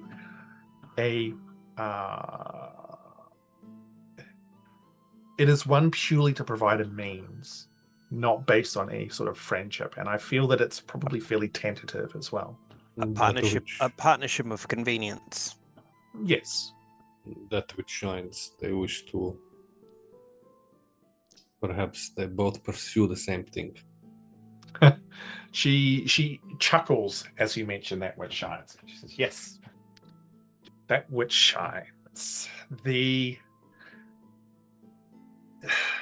single driving force for Errion and his little band of lustral stars. He is obsessed with bringing back that which shines. And from everything that we have discovered, that was going to be a truly terrible event for anyone who doesn't bow to this being's will. But the problem is, if that which shines doesn't return, this world is also doomed. Unless someone like Mortium can come up with some harebrained solution for dealing with the arcane waning.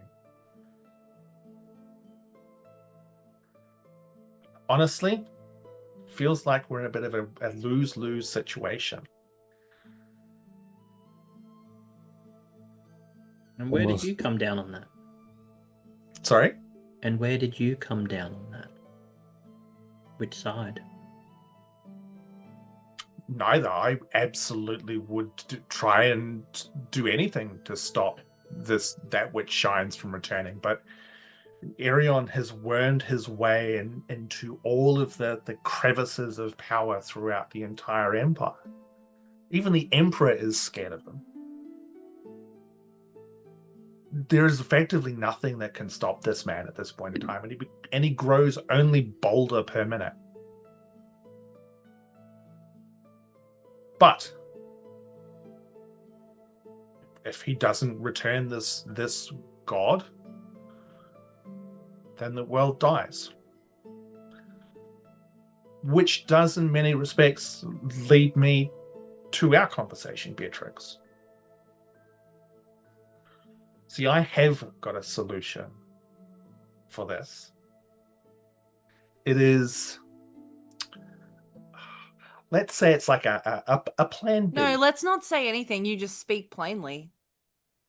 Very well. It's simply a plan B. Those experiments that I was doing in Brasov, that's the culmination of many years' worth of research.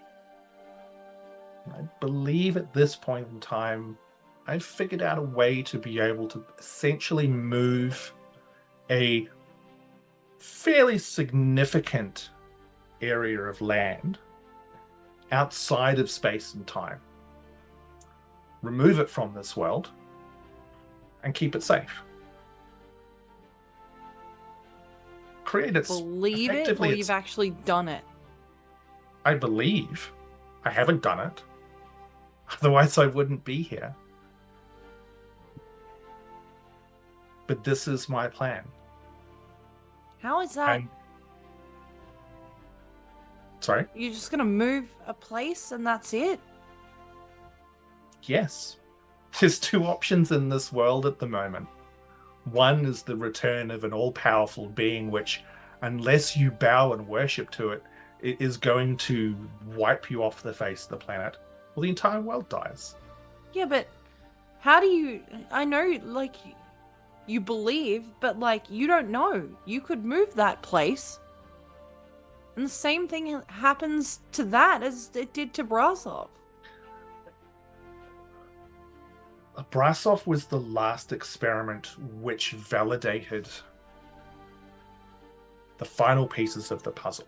In many respects, it was a failed experiment because of losing people there. But it was also successful in validating the last final ideas that I've got. There is going to be a risk. But it's a risk that myself and those people that I love the most have decided to take.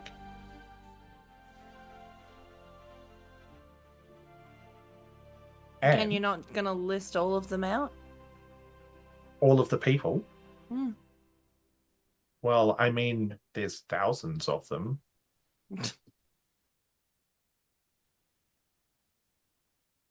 Also, what's Ruxy's problem?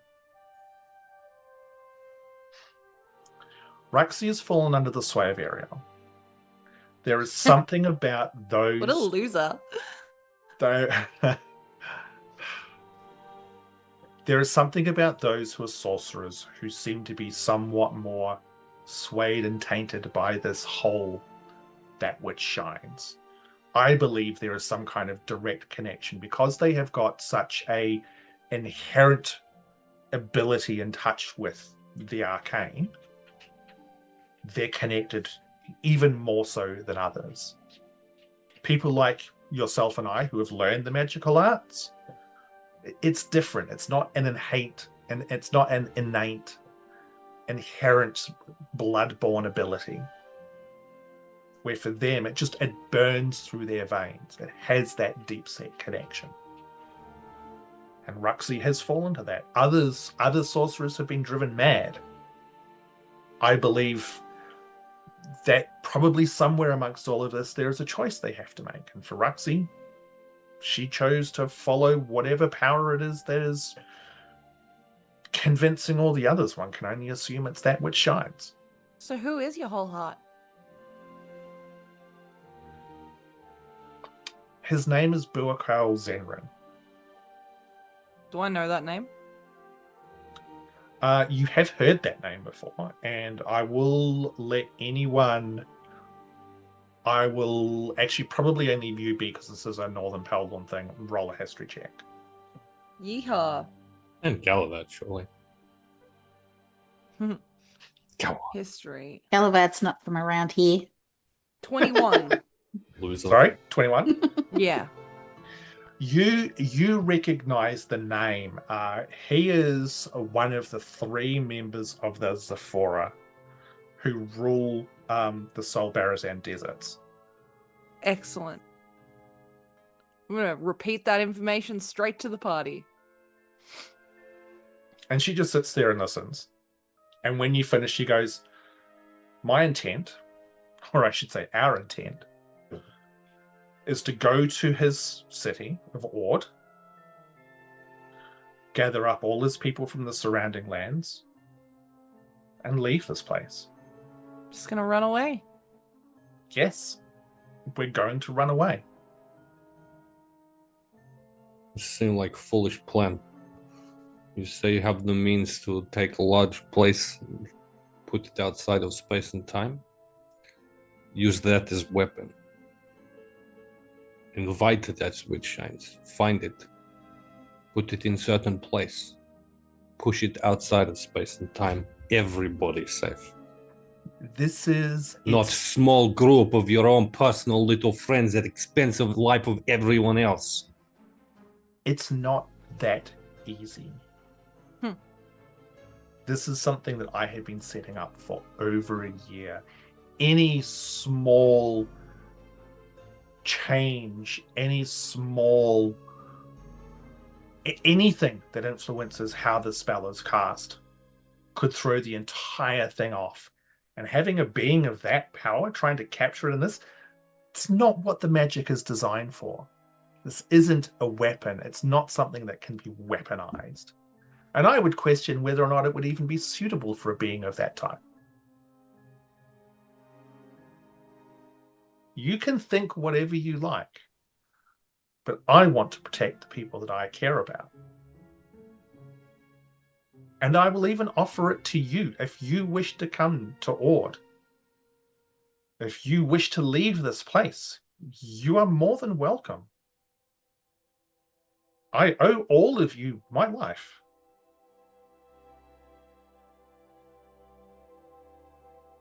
In fact, I'm fairly certain that even if you don't want to leave here, if you want a place to rest and to think about the next steps, you're more than welcome to come with me to Ord. I'm sure my heart will do whatever he can to help you in any capacity. I am more than happy to help you in any way that I can think of. Easy. Figure out how to weaponize it. That would take years, if not decades, Beatrix. This is not easy. It seems like you've actually just been focusing on the wrong thing. If that's the opinion that you wish to have, that is entirely up to you. Oh yeah, I wasn't looking for approval. And that's fine. Pardon my interruption. You speaking about the role of magic, innate and learned, but there is another, that which I use, the connection to the divine. How does this, how would it be affected if you're saying that those who have this innate call are easily swayed by Errion and those who stand with him? Where falls the devout? Those who wield the divine magic are not influenced. Their calling either comes directly from their faith or the oath that they've struck, but is derived from the power of the gods. And the gods, for all intents and purposes, are neutral beings in this world. The gods themselves have a direct connection back to the arcane, because it's said that they were formed from the creator gods themselves. But those such as yourself, you call on the power from your deity. You are disconnected from the actual true source itself. Sorcerers go straight to the heart of the arcane. But if there's a disruption to that source, would it then not disrupt us? So this would be of great concern to me. Not only the disruption to this to that use, but also to Kamateo and others. I mean, I'm not a spiritual woman, but I would suggest that were the arcane to eventually completely leave this world, that the gods themselves would not exist much longer afterwards. Well, that is concerning. Is it? If the world no longer exists, why should one care about the gods?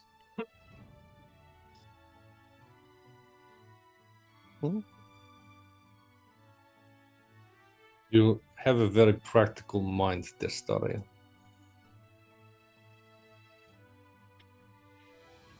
Perhaps, and I think Delgrim will take out the map at this point and kind of place it on the table and indicate, because there were a bunch of markings across this map, right? Yeah. And only one of those was an Arvalorge. And so what are we looking at on this map in terms of like the remainder of those markings? So the rest of the markings, there was a marking on Mardovia, which is the city you're in right now. Aldingar Vale, which is an area sort of to the northwest of here, of where you are. Bar Nulong, which was mentioned before, it's to the west of here along the Rathan mountain range. The Hasindar furnaces, which are to the south in the Solbarazan deserts. Delian's Rest, which you know of. The Koskatar Peak, which is way down south in southern Paldorn and Drakenstrad. Port Nezapat, which is on sort of the southwestern tip of Paldorn. And then the Gloom Roar.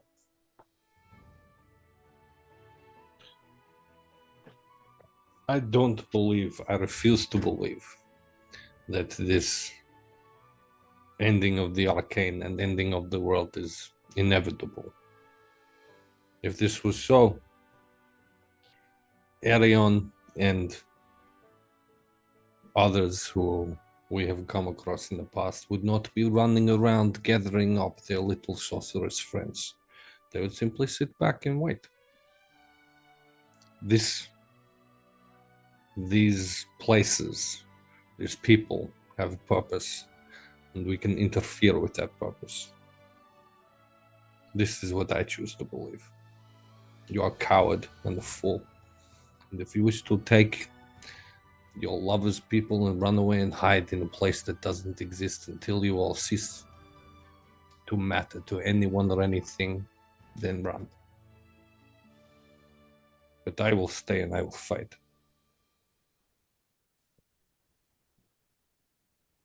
Destaria looks around the rest of the group.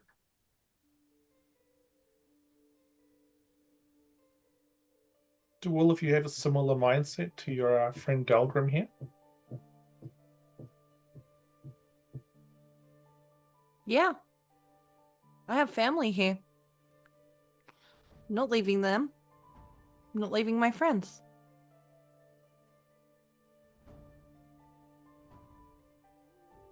Not gonna walk away again from a group of helpless people.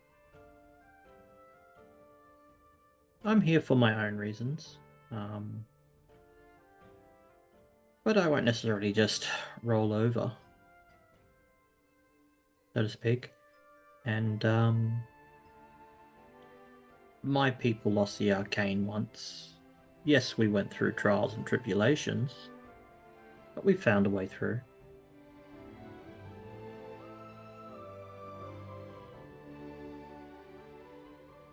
I never Looks like- run away from a good fight, so I guess so.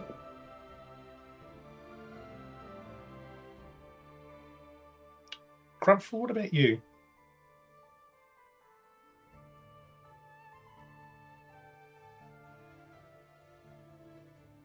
As you can see, I'm not the youngest of my fellows here. I had a life once that I foolishly squandered. A family that I lost through stupidity.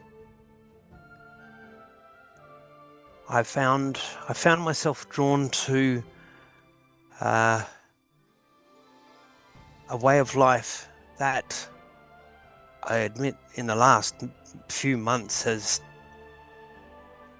meandered and evolved as to what I first thought it was when I heard Kamateon's voice.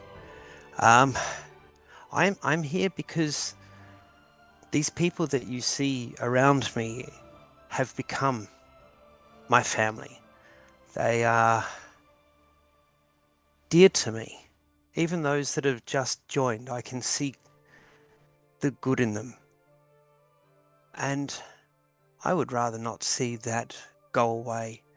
I've this old gnome you see in front of you has finally found some sort of purpose in life, and I will dearly hold on to that as best I can. And if it's to my last breath, my dying breath, to stand in front of or stand beside any one of these fellow in front of you, I would gladly do so every day till the end of time. Destaria looks around the group, and then her gaze finishes on B. She smiles slightly.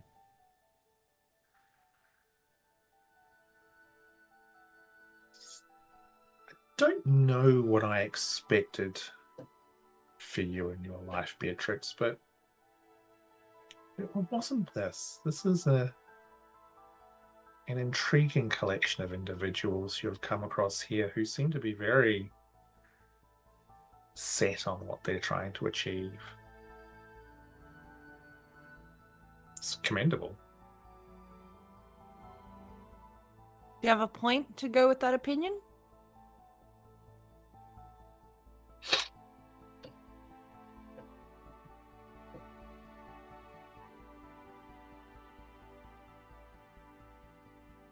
Come with me to Ord. I will see what myself and my heart can do to help you. We can give you a place to take a moment, shall we say. Why should I trust you?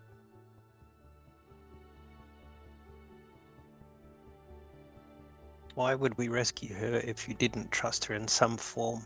I told you all that I didn't trust her before we went and rescued her.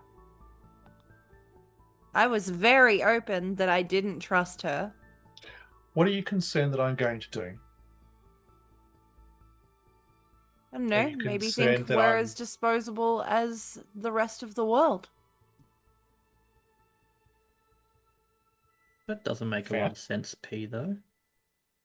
What doesn't make any sense? I've been so open this entire time. No, I mean, didn't she, like, do everything with the thieves group to benefit you The mirror. in the mirror? I don't think that was her. Solely. Oh, no, that was me, but it was also from a sense of self-sacrifice, like a self-preservation. I left It wasn't that for money. me, it was for you. No, correct. It was for me. Great. I'm being very honest about that. I didn't want to die. I didn't want Errion to extract any other remnants of But information. this is my from point. him. I don't trust you. And that's fine. I can only offer you any assistance that's within my capabilities at this point in time. Help build that trust back up. Or is there something that I can do to maybe help prove that I'm being truthful to you at this point in time? Yes, there is. You can help me. What is that? You can help me and my friends take the head of Errion Lathael.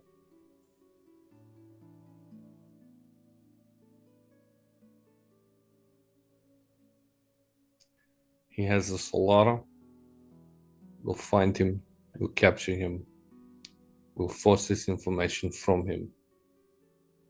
He turned someone I considered a brother against not only me, but our entire home. And destroyed it. And for this, I will take his head. But if he is as powerful as you say, I do not think we can do this alone. No, you can't do it alone. I absolutely agree.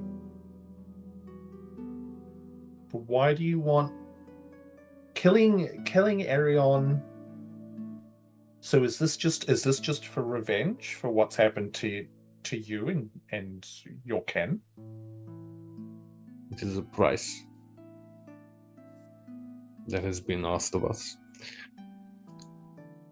And a little bit of revenge. And does this price again relate back to that village and this Reluca individual? Yes.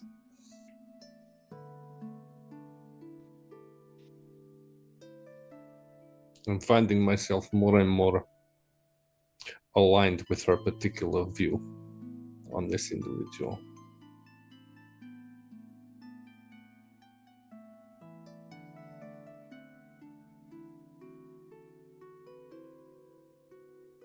There are probably things that I can do to help with this, if that is your intent.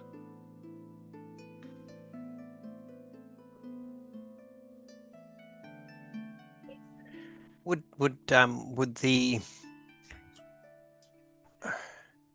the slaying of Errion prove to advance or to hamper the cause of those that would shine, or would it create a power vacuum to promote someone worse that we yet know not of? I'm just thinking out loud. It's an interesting thought. The greatest risk would be he would be martyred. Someone else would step up, and the cause would continue. The worst case scenario is that I think that you would find that this cause is still going to go on. We can kill Errion, and honestly, I would enjoy nothing more. But when you look at the big picture, there is this Saracen individual that's also part of this. There are these Solara. I'm not even sure how they factor into it all.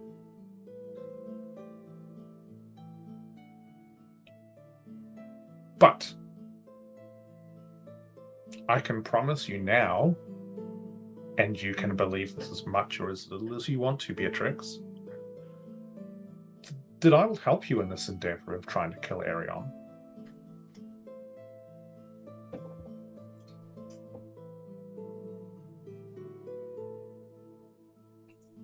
Is that enough beer, or is there something else you wish? Can we fix Brazov?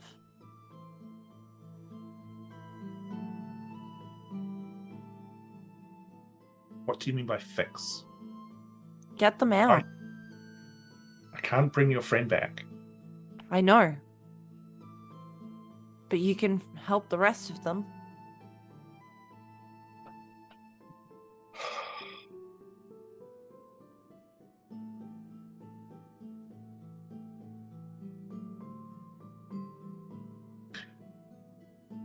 Maybe this is something the two of us work on together.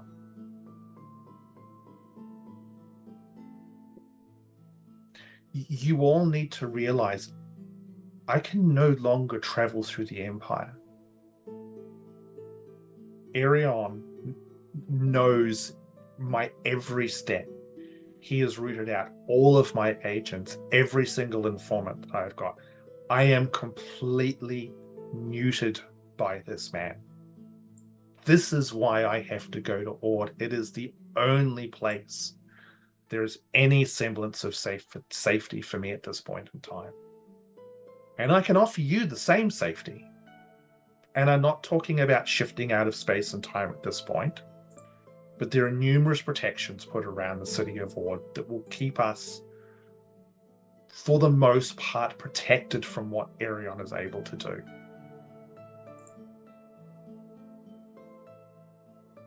But there are resources there that I can help you with. There may be things that Buakal knows that he can help out with as well. I may still have people who I might be able to trust. In regards to Brasov, all of my notes about the temporal shifting, Beatrix, are in Ord. Perhaps amongst all of that, there's some way to be able to reverse that temporal shift there. It wouldn't be quick and it wouldn't be easy.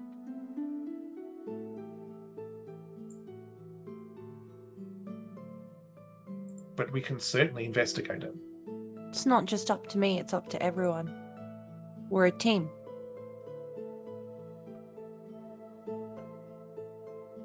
What's important to them is just as important as this. But you need to think about your priorities as well.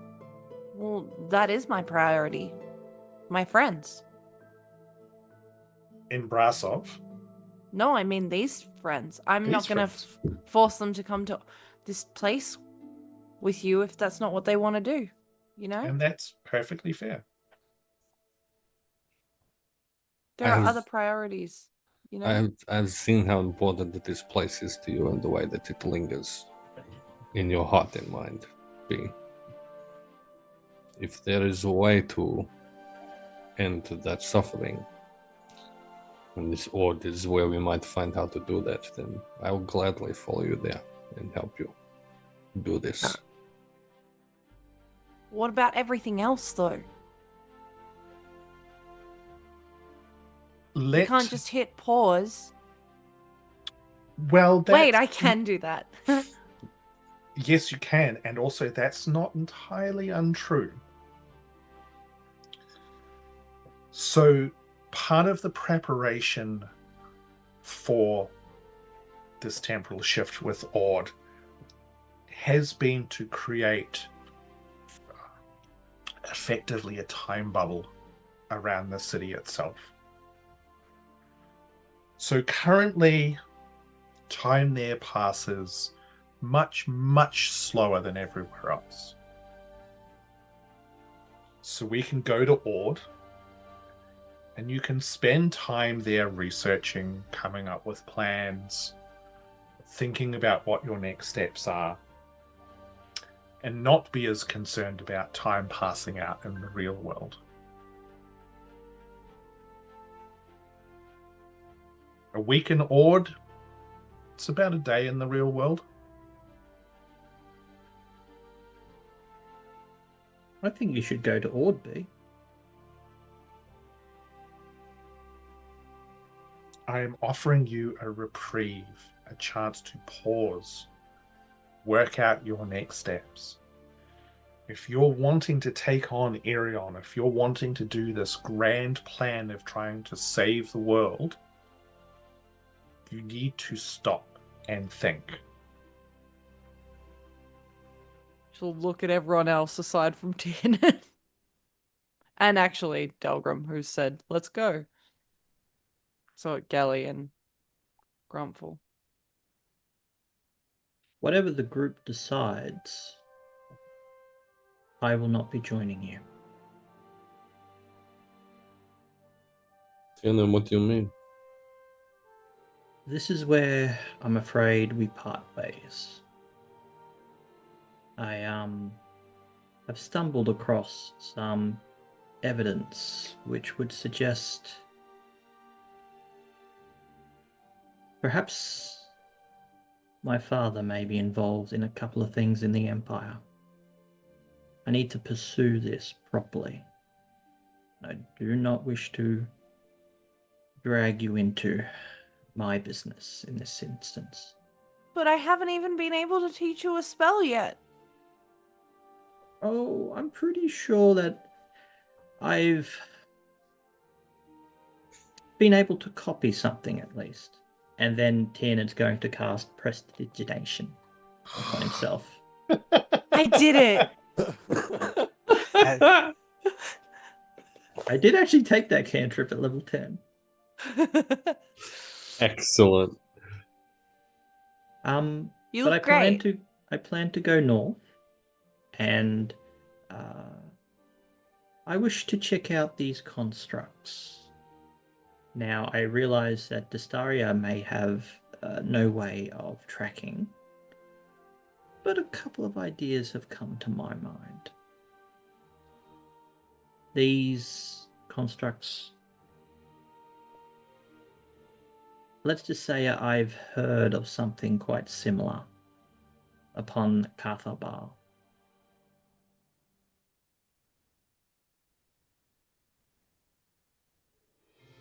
And as you are already aware, I have a few misgivings about our current quest, so to speak. Be it Iridan or Ethelway and the witch Alaluka.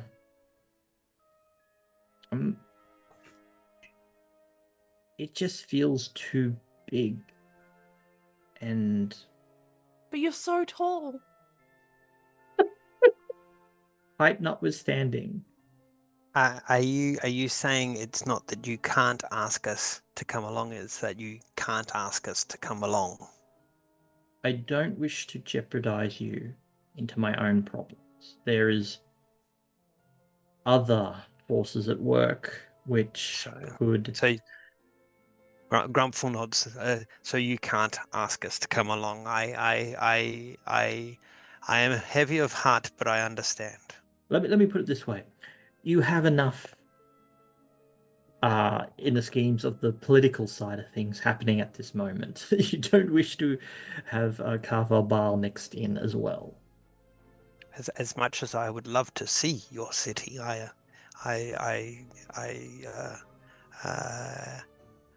we will always. We will always be here for you. And it's appreciated.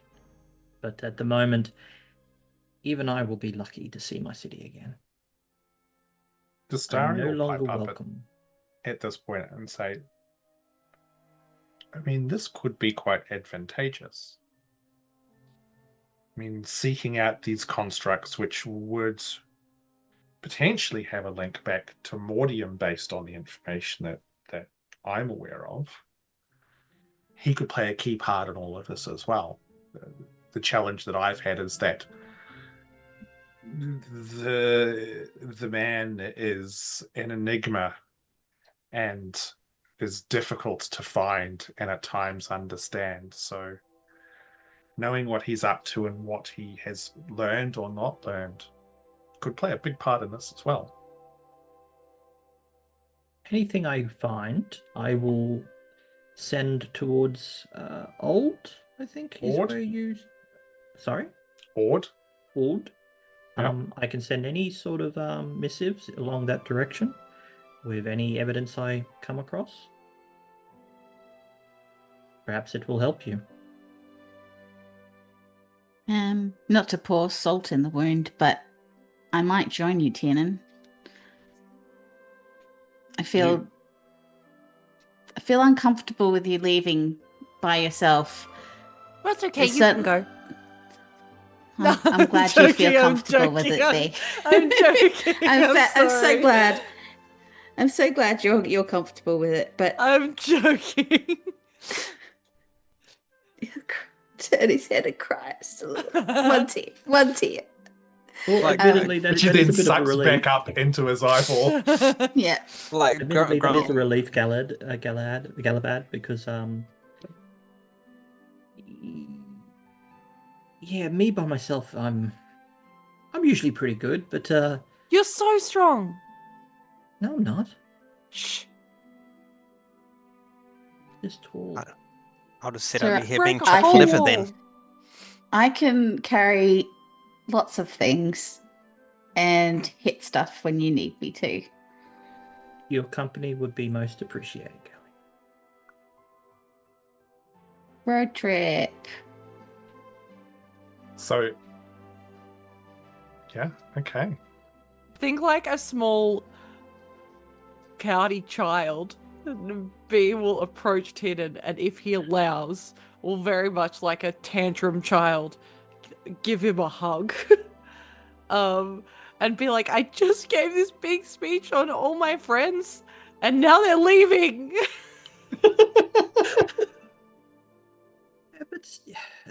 Tiernan like sort of gives the hug back. I'm so uncomfortable. short. You're not that short. You're a short dark elf. Yeah, I'm not short in comparison to the rest of the party, but Yeah, it's all still relative, short. right? I'm a short elf. This isn't a goodbye, see you never again. It's just, let's just call it an interlude. Side quest time. Perhaps I'll find things which will be of assistance. Fine. I hate to break the moment, but we do need to be moving fairly quickly. Errion is going to be scouring this city, and we need to be vacating as soon as we can. Quite right. Gally, are you already packed? Yep, all ready to go. And Wait, give me the books. Yeah, I was just about to say I'm going to hand B the books that I was carrying for her, so that these are the books. I didn't keep any. They're all there, and then he will go around the room and he will weirdly be very formal about things, and will shake people's hands and bow and say it's been a pleasure. I'm sure we'll see you all again. And we'll also say his goodbyes. He says goodbye to Delgrim, offers a hand, says, I hope you find what you're looking for, Delgrim. I think as Gallivahad does the rounds first, I think Delgrim will kind of just do the handshake, and you are very attractive, man. When Tiernan comes around, Gally is going to lean down close to your ear and say, I know. Excellent. With Tiernan, I think Tiernan probably would have noticed, I guess, whilst discussing the plan to leave, very conflicted emotions across Delgrim's face, kind of bouncing across a spectrum of reactions initially. And I think when this hand is offered, he'll take it kind of in big arm-to-arm bro style. Tiernan, you are entirely too selfish, a fool. You have terrible plans, and Tim's just grinning at this point. And you're going to get yourself and anyone with you killed, probably. but I hope you do not die, and I wish to see you again. And, to be honest, that very much describes me also, so good luck. Good luck to you too, Delgrim. And finally, Tiernan goes over to Grumpfel, and Tiernan's going to lower himself down to Grumpfel's level. And I have a favor to ask of you, Grumpfel. Grumpfel's still very shocked, shaken, call it what you will, from the revelations of the last 5 minutes. So he kind of just nods. Tiernan's going to pull out a parcel tied with some twine. If you should you run into Miera again, could you please give her this for me on my behalf? It's not much. Sure. But I need to give her something. And then he puts his arms to give you a bit of a hug. Grumpfel sort of just returns a hug, but he's like it's not that he's not himself. He's still quite sort of thrown by what's happened, because 10 minutes ago he was saying about standing side by side with each and every one of these and battling to the end sort of thing, and all of a sudden 2 of them are leaving. He's been totally thrown off his A game, so he'll kind of return the hug and then do the awkward pat on the back type thing. And I just whisper into your ear, we will meet before our journeys are end. Indeed. And then Tiernan stands up and looks at Gally. Looks at Destaria. Well, I'd like to say it was a pleasure meeting you, Destaria. Anyway, Gally, shall we go? The only thing I would like to add, if that's okay, when Gally is like going around and like handshaking, when he like sticks his hand out to B, I'm going to side high five it instead. Just give it a slap. So awkward. Gallivahad won't know what to do with that, so he'll be like... As a DM, I've just experienced secondhand PC or like embarrassment. I'm like, oh god. Give you the finger guns. Yeah. I'll hold out my fist to fist bump. We've got to go before it gets too cringe. It's like high five, finger guns, fist bump. I think like as the fist bump is breaking apart, B will just go. Oh, Gallivahad will remember that. It's going into his arsenal. It's the weirdest, most awkward handshake ever. Oh. But I think she'll say, next time I see you, so that I know it's you, you have to do that exact combination again. Okay, I can remember that. I will remember this. Definitely. Good. Secret handshakes. I've never had one before. Neither. Sweet. No, B. Yeah. B. In the corner, you can see Destaria for the first time looking uncomfortable by this. Good. All right. Later, bitches. Just fly hands off into the distance. It's been real, bros. Lifting weights as he goes. I feel like Gally always wears a tank top and is always ripping it open. As he disappears into the distance, you hear a quiet, never skip leg day. Have you heard about ice baths? Oh no. And just this groan from the unfortunate earring of it. And so this And is then going Grumpfel to be- goes, "Yeah, okay, see ya, Gally. Yep, cool." I gave you a handshake and said goodbye earlier. At least, Doing my at least Tiernan fucking kneeled down to talk to you, didn't just stare at you from on high. Gallivahad will come. big Gallivahad will dogging. run back and give Grumpfel a hug. Thanks for the coffees, bro. I love that Tiernan big dogged Delgrim and just like got down for Grumpfel. It's great.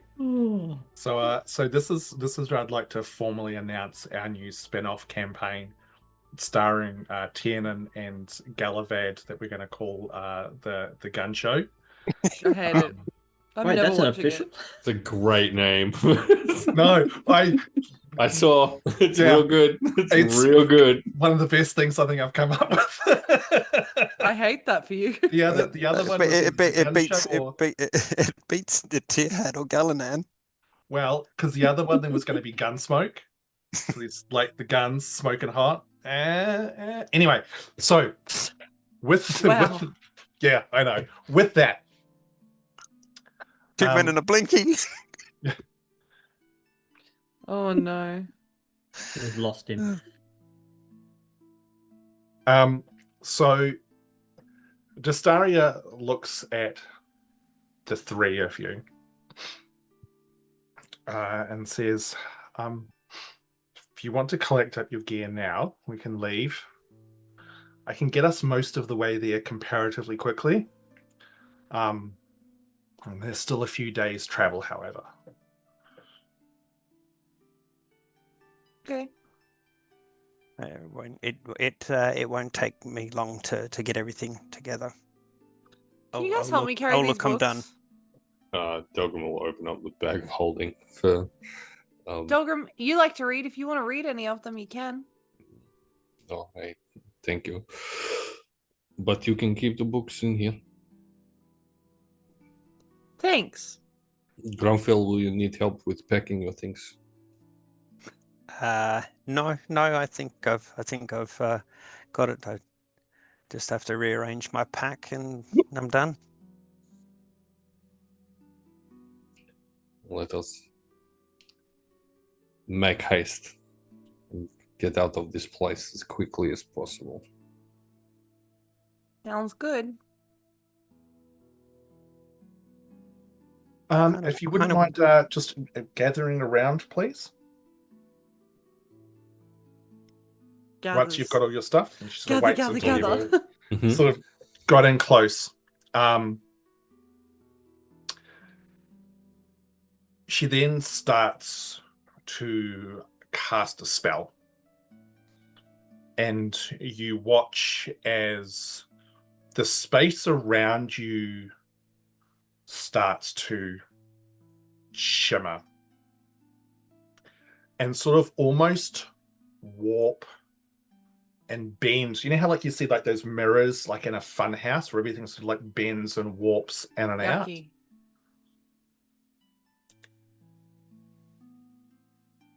Then there is a sharp cracking sound and darkness.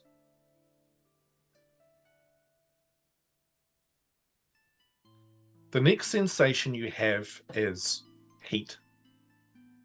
It's like stepping into in front of an oven that you've just opened up. Just a slap in the face of hot air. And then as the world begins to sort of fade back in, you see that you are now in a cave.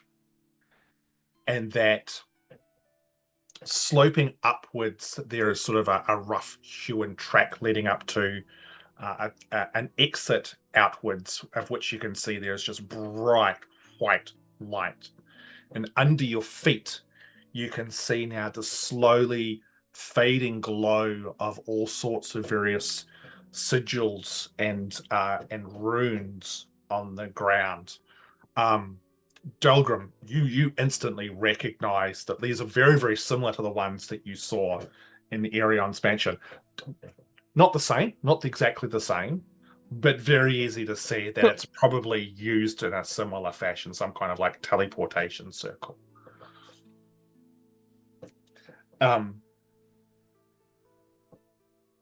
Destaria goes, all right, it's about 3 days travel from here. We've got plenty of food and water. And she gestures over into a corner, and you can see that there looks to be like a cache of supplies. You can see a number of like water barrels and wine skins. And she goes over and starts filling up a couple of backpacks of stuff. You see she also gets some spare clothing that she's obviously had left here. Offers for any of you. Feel free to help yourself to any supplies that you would like. And once you're prepared, we'll head out.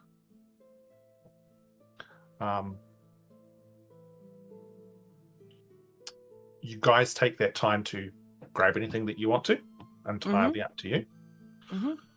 And then she leads you up sort of this rough hewn pathway. Oh. No, sorry, my computer froze for a second. And out into the blazing sun.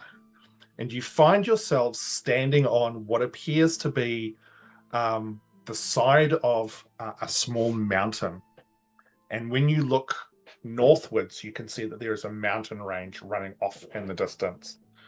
As you emerge from this cave, and you look down over a massive desert as far as the eye can see.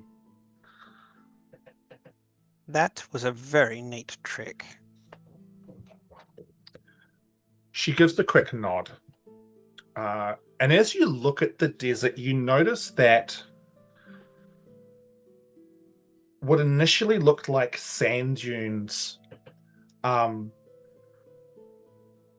has got like a reflective shimmer to it. And Destaria says, I will be crossing the Sea of Glass. Ord lies in roughly the center of it, or at least the northwestern portion of it. Be careful, the ground can be somewhat fragile in places. It can be somewhat slippery. A lot of the sand slides over the top. So just be wary of your footing as you cross. And without saying anything else, she sort of hoists the pack on her back and just begins walking. Delgrim will look to both B and Grumpfel then. Start following. Grumpfel will look around, sort of just look at his feet or his shoes, and just make sure that he's happy with whatever's around him, what he's got, sort of thing, and he will follow after. You make your way down. Sorry, Em, were you going to say something else? Thanks for coming with me. I know it wasn't exactly for me, and I say this to those who are not to Destaria. She can go fuck herself. So be saying this to both Delgrim and Grumpfel. Grumpfel, yeah. Yeah, Grumpfel give just a little bow. If there's the way to free village of its situation, I feel like it's important to be able to do that. Also, this place seemed to be almost too good to be true. It'd be good if we could actually find some stuff out and try and prepare ourselves for whatever the next thing is. Agreed. And perhaps we will. If there is a way to stop this being and to stop the world from not being, I'm along to help. Cool. You spend about half an hour sort of climbing down the side of this rock face, sort of to the desert surface itself. And as you put your first foot down into what you may have suspected was initially soft sand, there is a crunch and a solidness sort of a surprising solid sensation. And you watch as there is a slight breeze that plays across the surface of the sort of the small dune that's in front of you. And you can see as the sand gets blown across what you now recognize is actual glass. A deep, deep red glass. Cool. Not neatly made, but like molten into these peaks and valleys that make these various dunes of this desert. And as you take your next step forward, you can feel that there is a slight crack. There is a slight crunch in spaces. Some of it is very slippery because it is essentially like a thin layer of sand across these elements as your foot slides slightly. And as you begin walking, following Destaria, she says that it's said that the Sea of Glass was formed during the Arcanaclysm, when the elemental plane of fire itself collided with this desert and effectively melted the sand for hundreds and hundreds of miles around the space. This is also how Ord came to be. It was brought through from the plane of fire.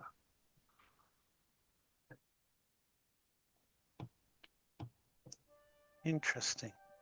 These glass pieces, are they like globs? Are they like granules? Are they shards? Like it's solid. Like it is literally like solid glass.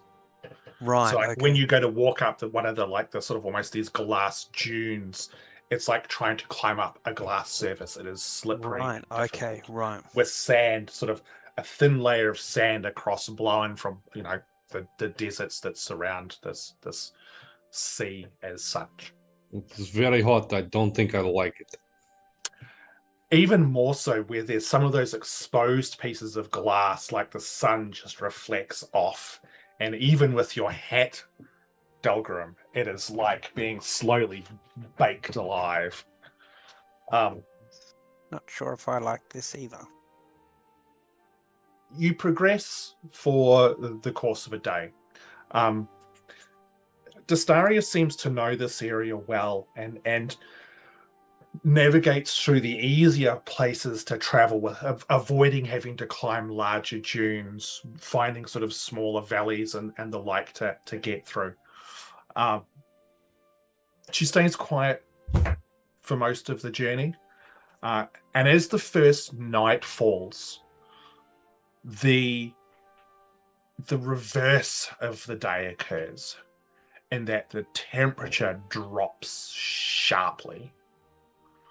And within an hour or two of night falling, you are icy cold, and this glass underneath is just bitter. You can see now that Destaria is pulling out from one of the packs, various like furs and stuff that she had brought with them to sort of try and minimize discomfort. She also pulls out this very sort of strange, which you recognize now, she's actually got a bag of holding with her. Pulls out this framework tent, which is able to sort of sit on the surface of the glass. And she helps set that up. As you're going through that, Delgrim, it's night. It's the darkness. It's that time of, as opposed to this terrible, terrible heat that you've been dealing with. The sun is gone. It is much more relaxing to you. Mm. The night sky is particularly clear. Like here, it's probably the clearest that you've seen the whole time that you've been on the surface. Yeah. It's like there are a million stars in the sky, and the moon is just blazing high above. And it fills you with a sense of, oddly, that sense of peace, that sense of I'm not underground, which is where my home is, where that comfort is, but this is it's the same, but it's different. There is something, bless you, there is something Thank you. inherently welcoming and comforting about the night. And I think Delgrim would be drawn from whatever it is their little kind of camp for the evening then looks like. I think he would be drawn kind of to the night sky itself a little. He'll wander off a little on his own and just kind of, I guess, not meditate exactly, but just appreciate, I think, the sense of that. Very different from his initial days kind of under the sky, almost the exact opposite. Where he kind of takes this vast night sky and metaphorically kind of wraps it around himself like a blanket. And probably take a seat on the glass, and from his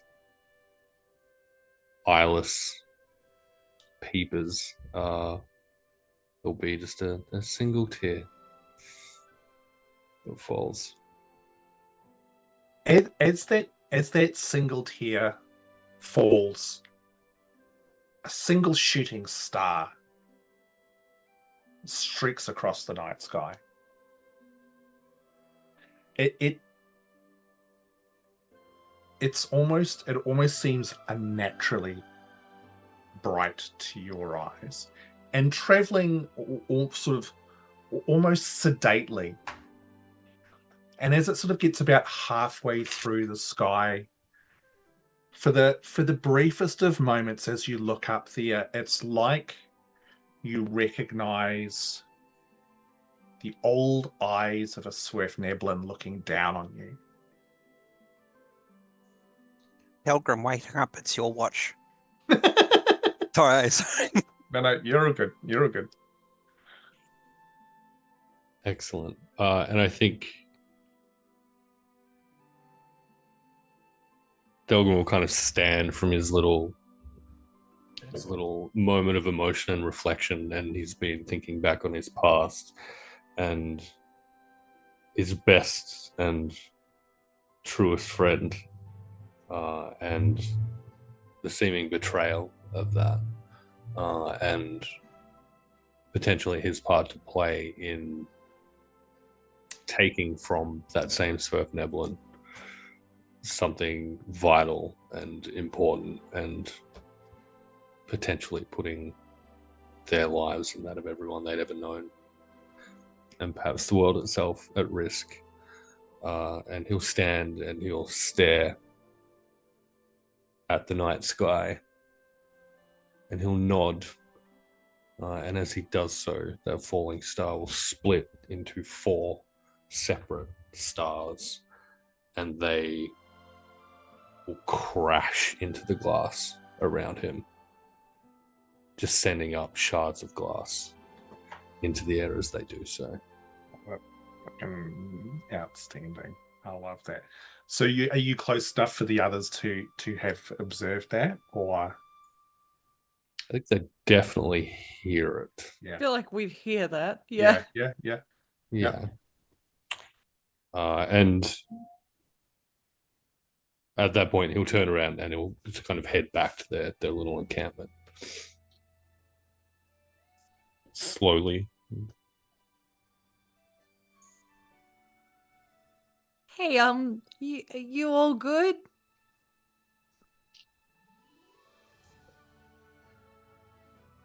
For the first time in a long time, B, I think, yes, I am. Cool. That's good. That was really loud. I'm very sorry about that. I didn't know exactly what was going to happen. I just made a decision in my heart, and then It looked cool. all of a sudden, there starts crashing from the sky and crashing into the. It looked cool. Yeah, it looked really cool. Yeah, good. I like that. But next time, if you give me warning, maybe I can like slow down time a little bit and make it look really cool. Okay, maybe that is a thing we can work on. I can make coffee. I'm sure you can do something else. And like, can you make sounds louder or something like that? Pardon? Can you like make sounds louder or something? Possibly. I haven't had a need to do that before. I will ponder on it and see if I can. Cool. Maybe the three of us, now that, it's just the three of us and everyone else has abandoned us, maybe we could try and come up with some sort of a cool, like, hero move or something. I don't think I'm a hero or that any of us are really, like, heroes or anything, but maybe we could come up with some kind of a cool combined thing that we can do together in the face of terrible, terrible things. Or something that just looks cool. On the subject of terrible, terrible things, you notice that Destaria is studying you, Delgrim. Hmm? Let her. I think this would have played out probably at the end of Delgrim's kind of watch for the evening. Mm-hmm. And whoever is next up in the line, he'll kind of nod their way. I'm going to have some rest now. Tomorrow is new day.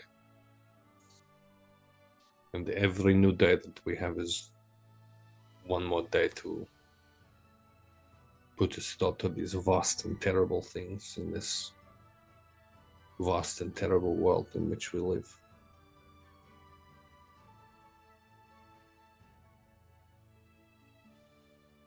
So, with that, the rest of the evening passes. You travel for 2 more days before finally, on the morning of the 4th day, in the distance, as you come over the top of sort of a set of dunes, you can see in the distance a city. The walls that surround this city, they're tall and black, and they're composed from the very glass on which they stand. It's like it's melted up to form these huge walls, imposing and sharp, easily over 50 feet high.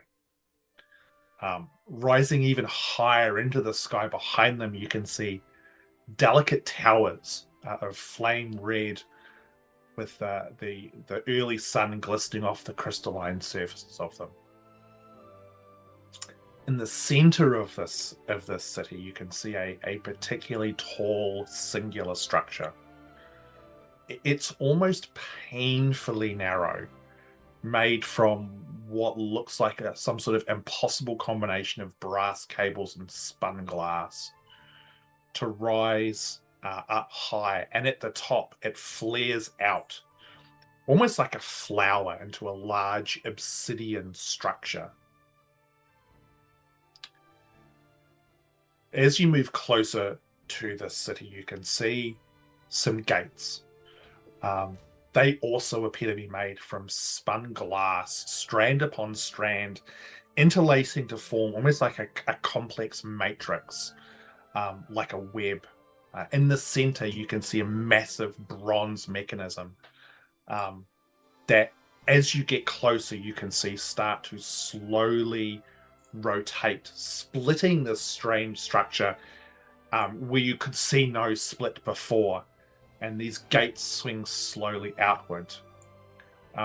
Through them, you can see a long street of blackened obsidian winding into the city itself, with buildings both metallic and glass lining the sides of this road. A wave of heat, even worse than what you felt when you first arrived in this desert, just washes over you, along with the smell of charcoal and iron. You can see through the gates a eclectic collection of individuals, species of all natures, Many are dressed in long, light-colored flowing robes that swirl in the hot breeze, while others wear close to nothing at all. Their deeply tanned skin like glistening with sweat. There's a cacophony of voices and noise, languages you know, languages that you don't know. And then you guys hear just this massive thud. As from a side street, as you look through these gates, you spot a giant, well over 20 feet tall, striding into view. Deep red skin, thick beard. They're encased in this massive bronze armor, and this huge axe swings from their hip as they just turn and casually make their way down the street of this city. As you stand before the gates of Ord. And that is where we're going to wrap up for tonight. Boo! Whoa. Wow, harsh. All the fun of a foundry without any of the fun of a foundry. Well. Hey, I'd like to kick off by saying a special little thank you to John, who is taking a step back from the campaign. John, it has been a true blast having you and Tiernan along, all the chaos of 6-drink Tiernan, or was it 2-drink Tiernan, or whatever the fuck it was. And Mr. Oblivious. It was Yeah. 6-drink That was Tiernan. the 6-drink most Tiernan. So And good. the Don't you makeup know who I shotgun. am? Character. Yeah. Yep. All of the fucking chaos that Tiernan has brought along to the game. having his money stolen by a fucking embryo. Baby. Yeah. By a baby. Literal Yeah. baby. Oh, Yeah. that's No, funny. she wasn't a baby. She was like 6 or something. Sorry, toddler. Toddler is better. Yeah. Preschool. It was just a mark to her. God. Yeah. But no, it's been awesome, and also a shout out to Cass. Gallivahad has been a thing, man. That is Yeah. Gallivahad is not what I expected when you pitched the idea of the character and what he turned into. I am Look, took on a bit of a life of his own. I'm deeply traumatized by just how well you were able to fulfill some of his mannerisms, and it's made me question you numerous times. Look, he scared me as well. Sometimes I worried The about fucking myself. fly hands, dude. I'm never gonna unsee that in my brain. Like Yes. that you had to explain it. Yeah. But no, it has. And look, you know, both John and Cass. Who knows when you guys will appear again? Never. Look, and like I'd I also said, I'd also like to thank the chat for the last. How long has it been? Has it been 3 years? it's been over 3 years. Yeah. Wow. 3 years Yeah. of watching Tiernan be an absolute train wreck.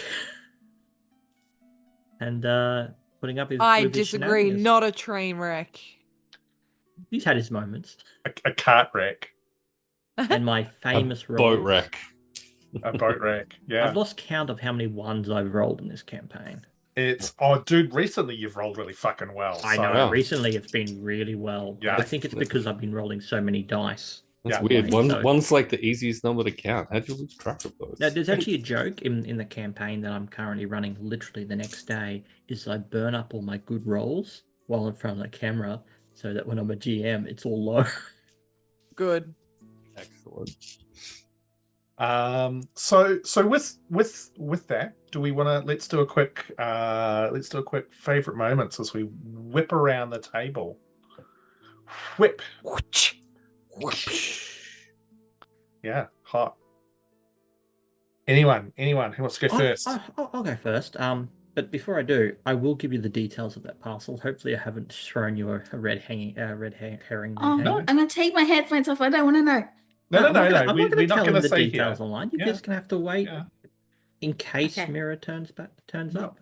But For favorite shadow. moment was literally we saved Destaria, and all she has to do is criticize the rescue attempt. I'm like, well, there's the cliff. Just drop her off. Off we go. Was just channeling my inner Princess Leia. So you know. Yeah, good. Oh. Yeah, 100%. Her face doesn't match her attitude. If if you're- you What do you mean? What You're do a you little mean? incompetent for a stormtrooper. She's got a pretty face and an ugly attitude, is what I'm saying. Wow. If you were truly channeling Princess Leia, Destaria would have looked at Gully and said, "You came in that thing? You're braver than I thought." Yeah. Mhm. Yeah. And you were, you should tend to Delgrim, aren't you a little short for a ranger? Wow. Excellent. I have a favorite moment. Sure. It was definitely one of them was definitely when Gally said I know to the you're a really pretty man. That was great. But I also really enjoyed the description of the new city we're about to explore. It sounded really fucking cool. I'm looking forward to journeying through it. Burning Glass it is to the cool, ground. man. Good luck with glass. Have to get real hot. Yeah. It's fucking sucks donkey balls, man. Yeah, that'd be fine. I'm gonna jump in here. It was it was nice for B to have an opportunity to explore a little bit of what's gone on in her background. You know,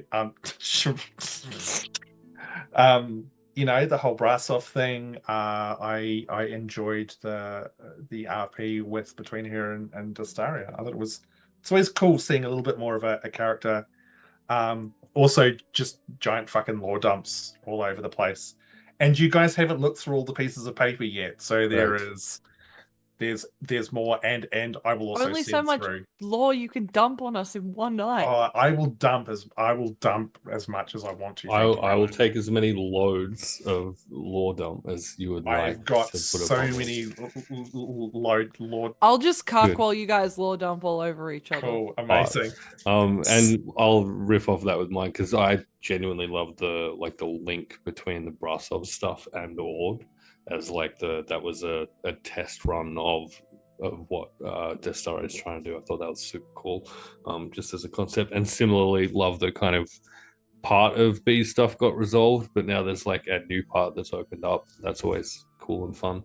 I also loved Tiernan's burning the last spell slot to use spider climb to achieve escape. I thought that was very cool.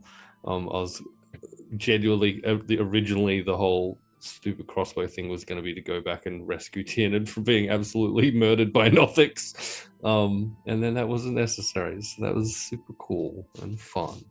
I'd actually calculated that in battle not to burn up those specific spell slots for exactly this. Wow, you held back when we were all in danger? Fuck, I'm glad you're leaving. No, I'm kidding. So those D6s I got you to roll, John. Yeah, what were they? It was if you rolled a 1 or a 2, there were 3 Nothics. If you rolled a 1 or a 2, it was too far away to get to you. Mm-hmm. A 3 or a 4, if it won initiative, because it's got a range thing, it would get a chance to bop you. Mm-hmm. 5 or a 6, they would have been outside the wall when you blew it up because they were roaming around the area. So I'm like, let's leave the party's fate up to the luck of the dice, because you could have had 3 Nothics all waiting for you on the other side of the wall. That would have been fun. Look, it could have been interesting. It would have been fine. They would have Tiernan's not just jumping off the wall. disintegrated. We will just go the other way. They're distracted now. We'll go the other way. Well, yeah. That's what I said. Lots of options. Cool. Who else do we need to hear from? Me. I liked the whole. I'm just gonna blow the wall open and get us out that way. I really enjoyed that. I know we've snuck through the building to get in, but yeah, I'm just gonna blow this wall up, and I thought that was just brilliant. I loved it. Good. Nice. Excellent. Thunderwave. Ugh. Has Heath had one? It wasn't Thunderwave, it was Shatter. Come on. Oh, It was Shatter. You're right. Mm-hmm. Heath, what about you, buddy? I liked how B and Destaria were facing off, and Grumpfel comes over for a little bit of genial advice, and then the conversation changes that he's like, I'm not sure if this goes to leave, and B's like, no, you've joined us, you're over here now. Yeah. You're not Yeah, going I'm anywhere. Thank you for being a point that I could prove. Yeah. Hey, thanks to chat. Thank you for hanging out with us. It's good to be back. We plan on doing this again in a fortnight. We got some. There's some shit to sort out. There's some stuff for the party to do. And there's just 3 of them now. What's going to happen? Are they going to meet new friends on the road? Is it just the 3 amigos now? What's going to happen? Can they save the world? I think that means we level up faster because there's less XP to share around. Look, I think what you mean is that it's the 3 abigos. I think we're all going to do research and training in this time-locked location until we're level 20, and then in approximately 7 weeks in world time, go back out and fucking fuck everything up. So a training montage. Yeah, training montage. Look. Who knows? Montage. Who knows? Yeah, someone starts singing "Eye of the Owlbear." It'll be great. Well, what's the other one? Dun, dun, dun. You've seen the montage from Big Bang that's Theory? that. Yeah. Yeah. Hey, we're going to do this again in a fortnight. Again, thank you very much, chat, for hanging out with us. Please come back in 2 weeks' time. We'll see what happens. Otherwise, have fun, play nice. Who are we reading out to? I'm not looking at the chat. I should look at the chat. Date dungeon. Date dungeon. Cool. Yeah. Cool. Let's go visit them. Let's go say hi. Let's go show them some love. Thank you very much. Thank you, John. Thank you, Cass. You guys are awesome. I'm gonna fucking drag you guys back in, or we're gonna have a one-shot called The Gun Show, or called Gunsmoke, or whatever the fuck it is, because I desperately want to do something totally unhinged with that. The Gun Show is so good. He just secretly wants to TP Chaos, Cass. I think that's what it is. Yeah, 100%. I can't think of a better combination of Tiernan and Galley to just get up to the fucking stupidest shit. All I'm seeing is the 80s, 90s Schwarzenegger, Danny DeVito movie Twins. Yeah. Good. Galley's going to start wearing muscle shirts. No. It's going to be fishing if for that though. Wait, can they be cropped muscle shirts? No. Yeah. Special move is just kissing the guns. I need to really dressed. The urge to make a path of the fuckboy is just so Excellent. Anyway, we're gonna go and raid. We know what we Galley's going to. have fun, play nice.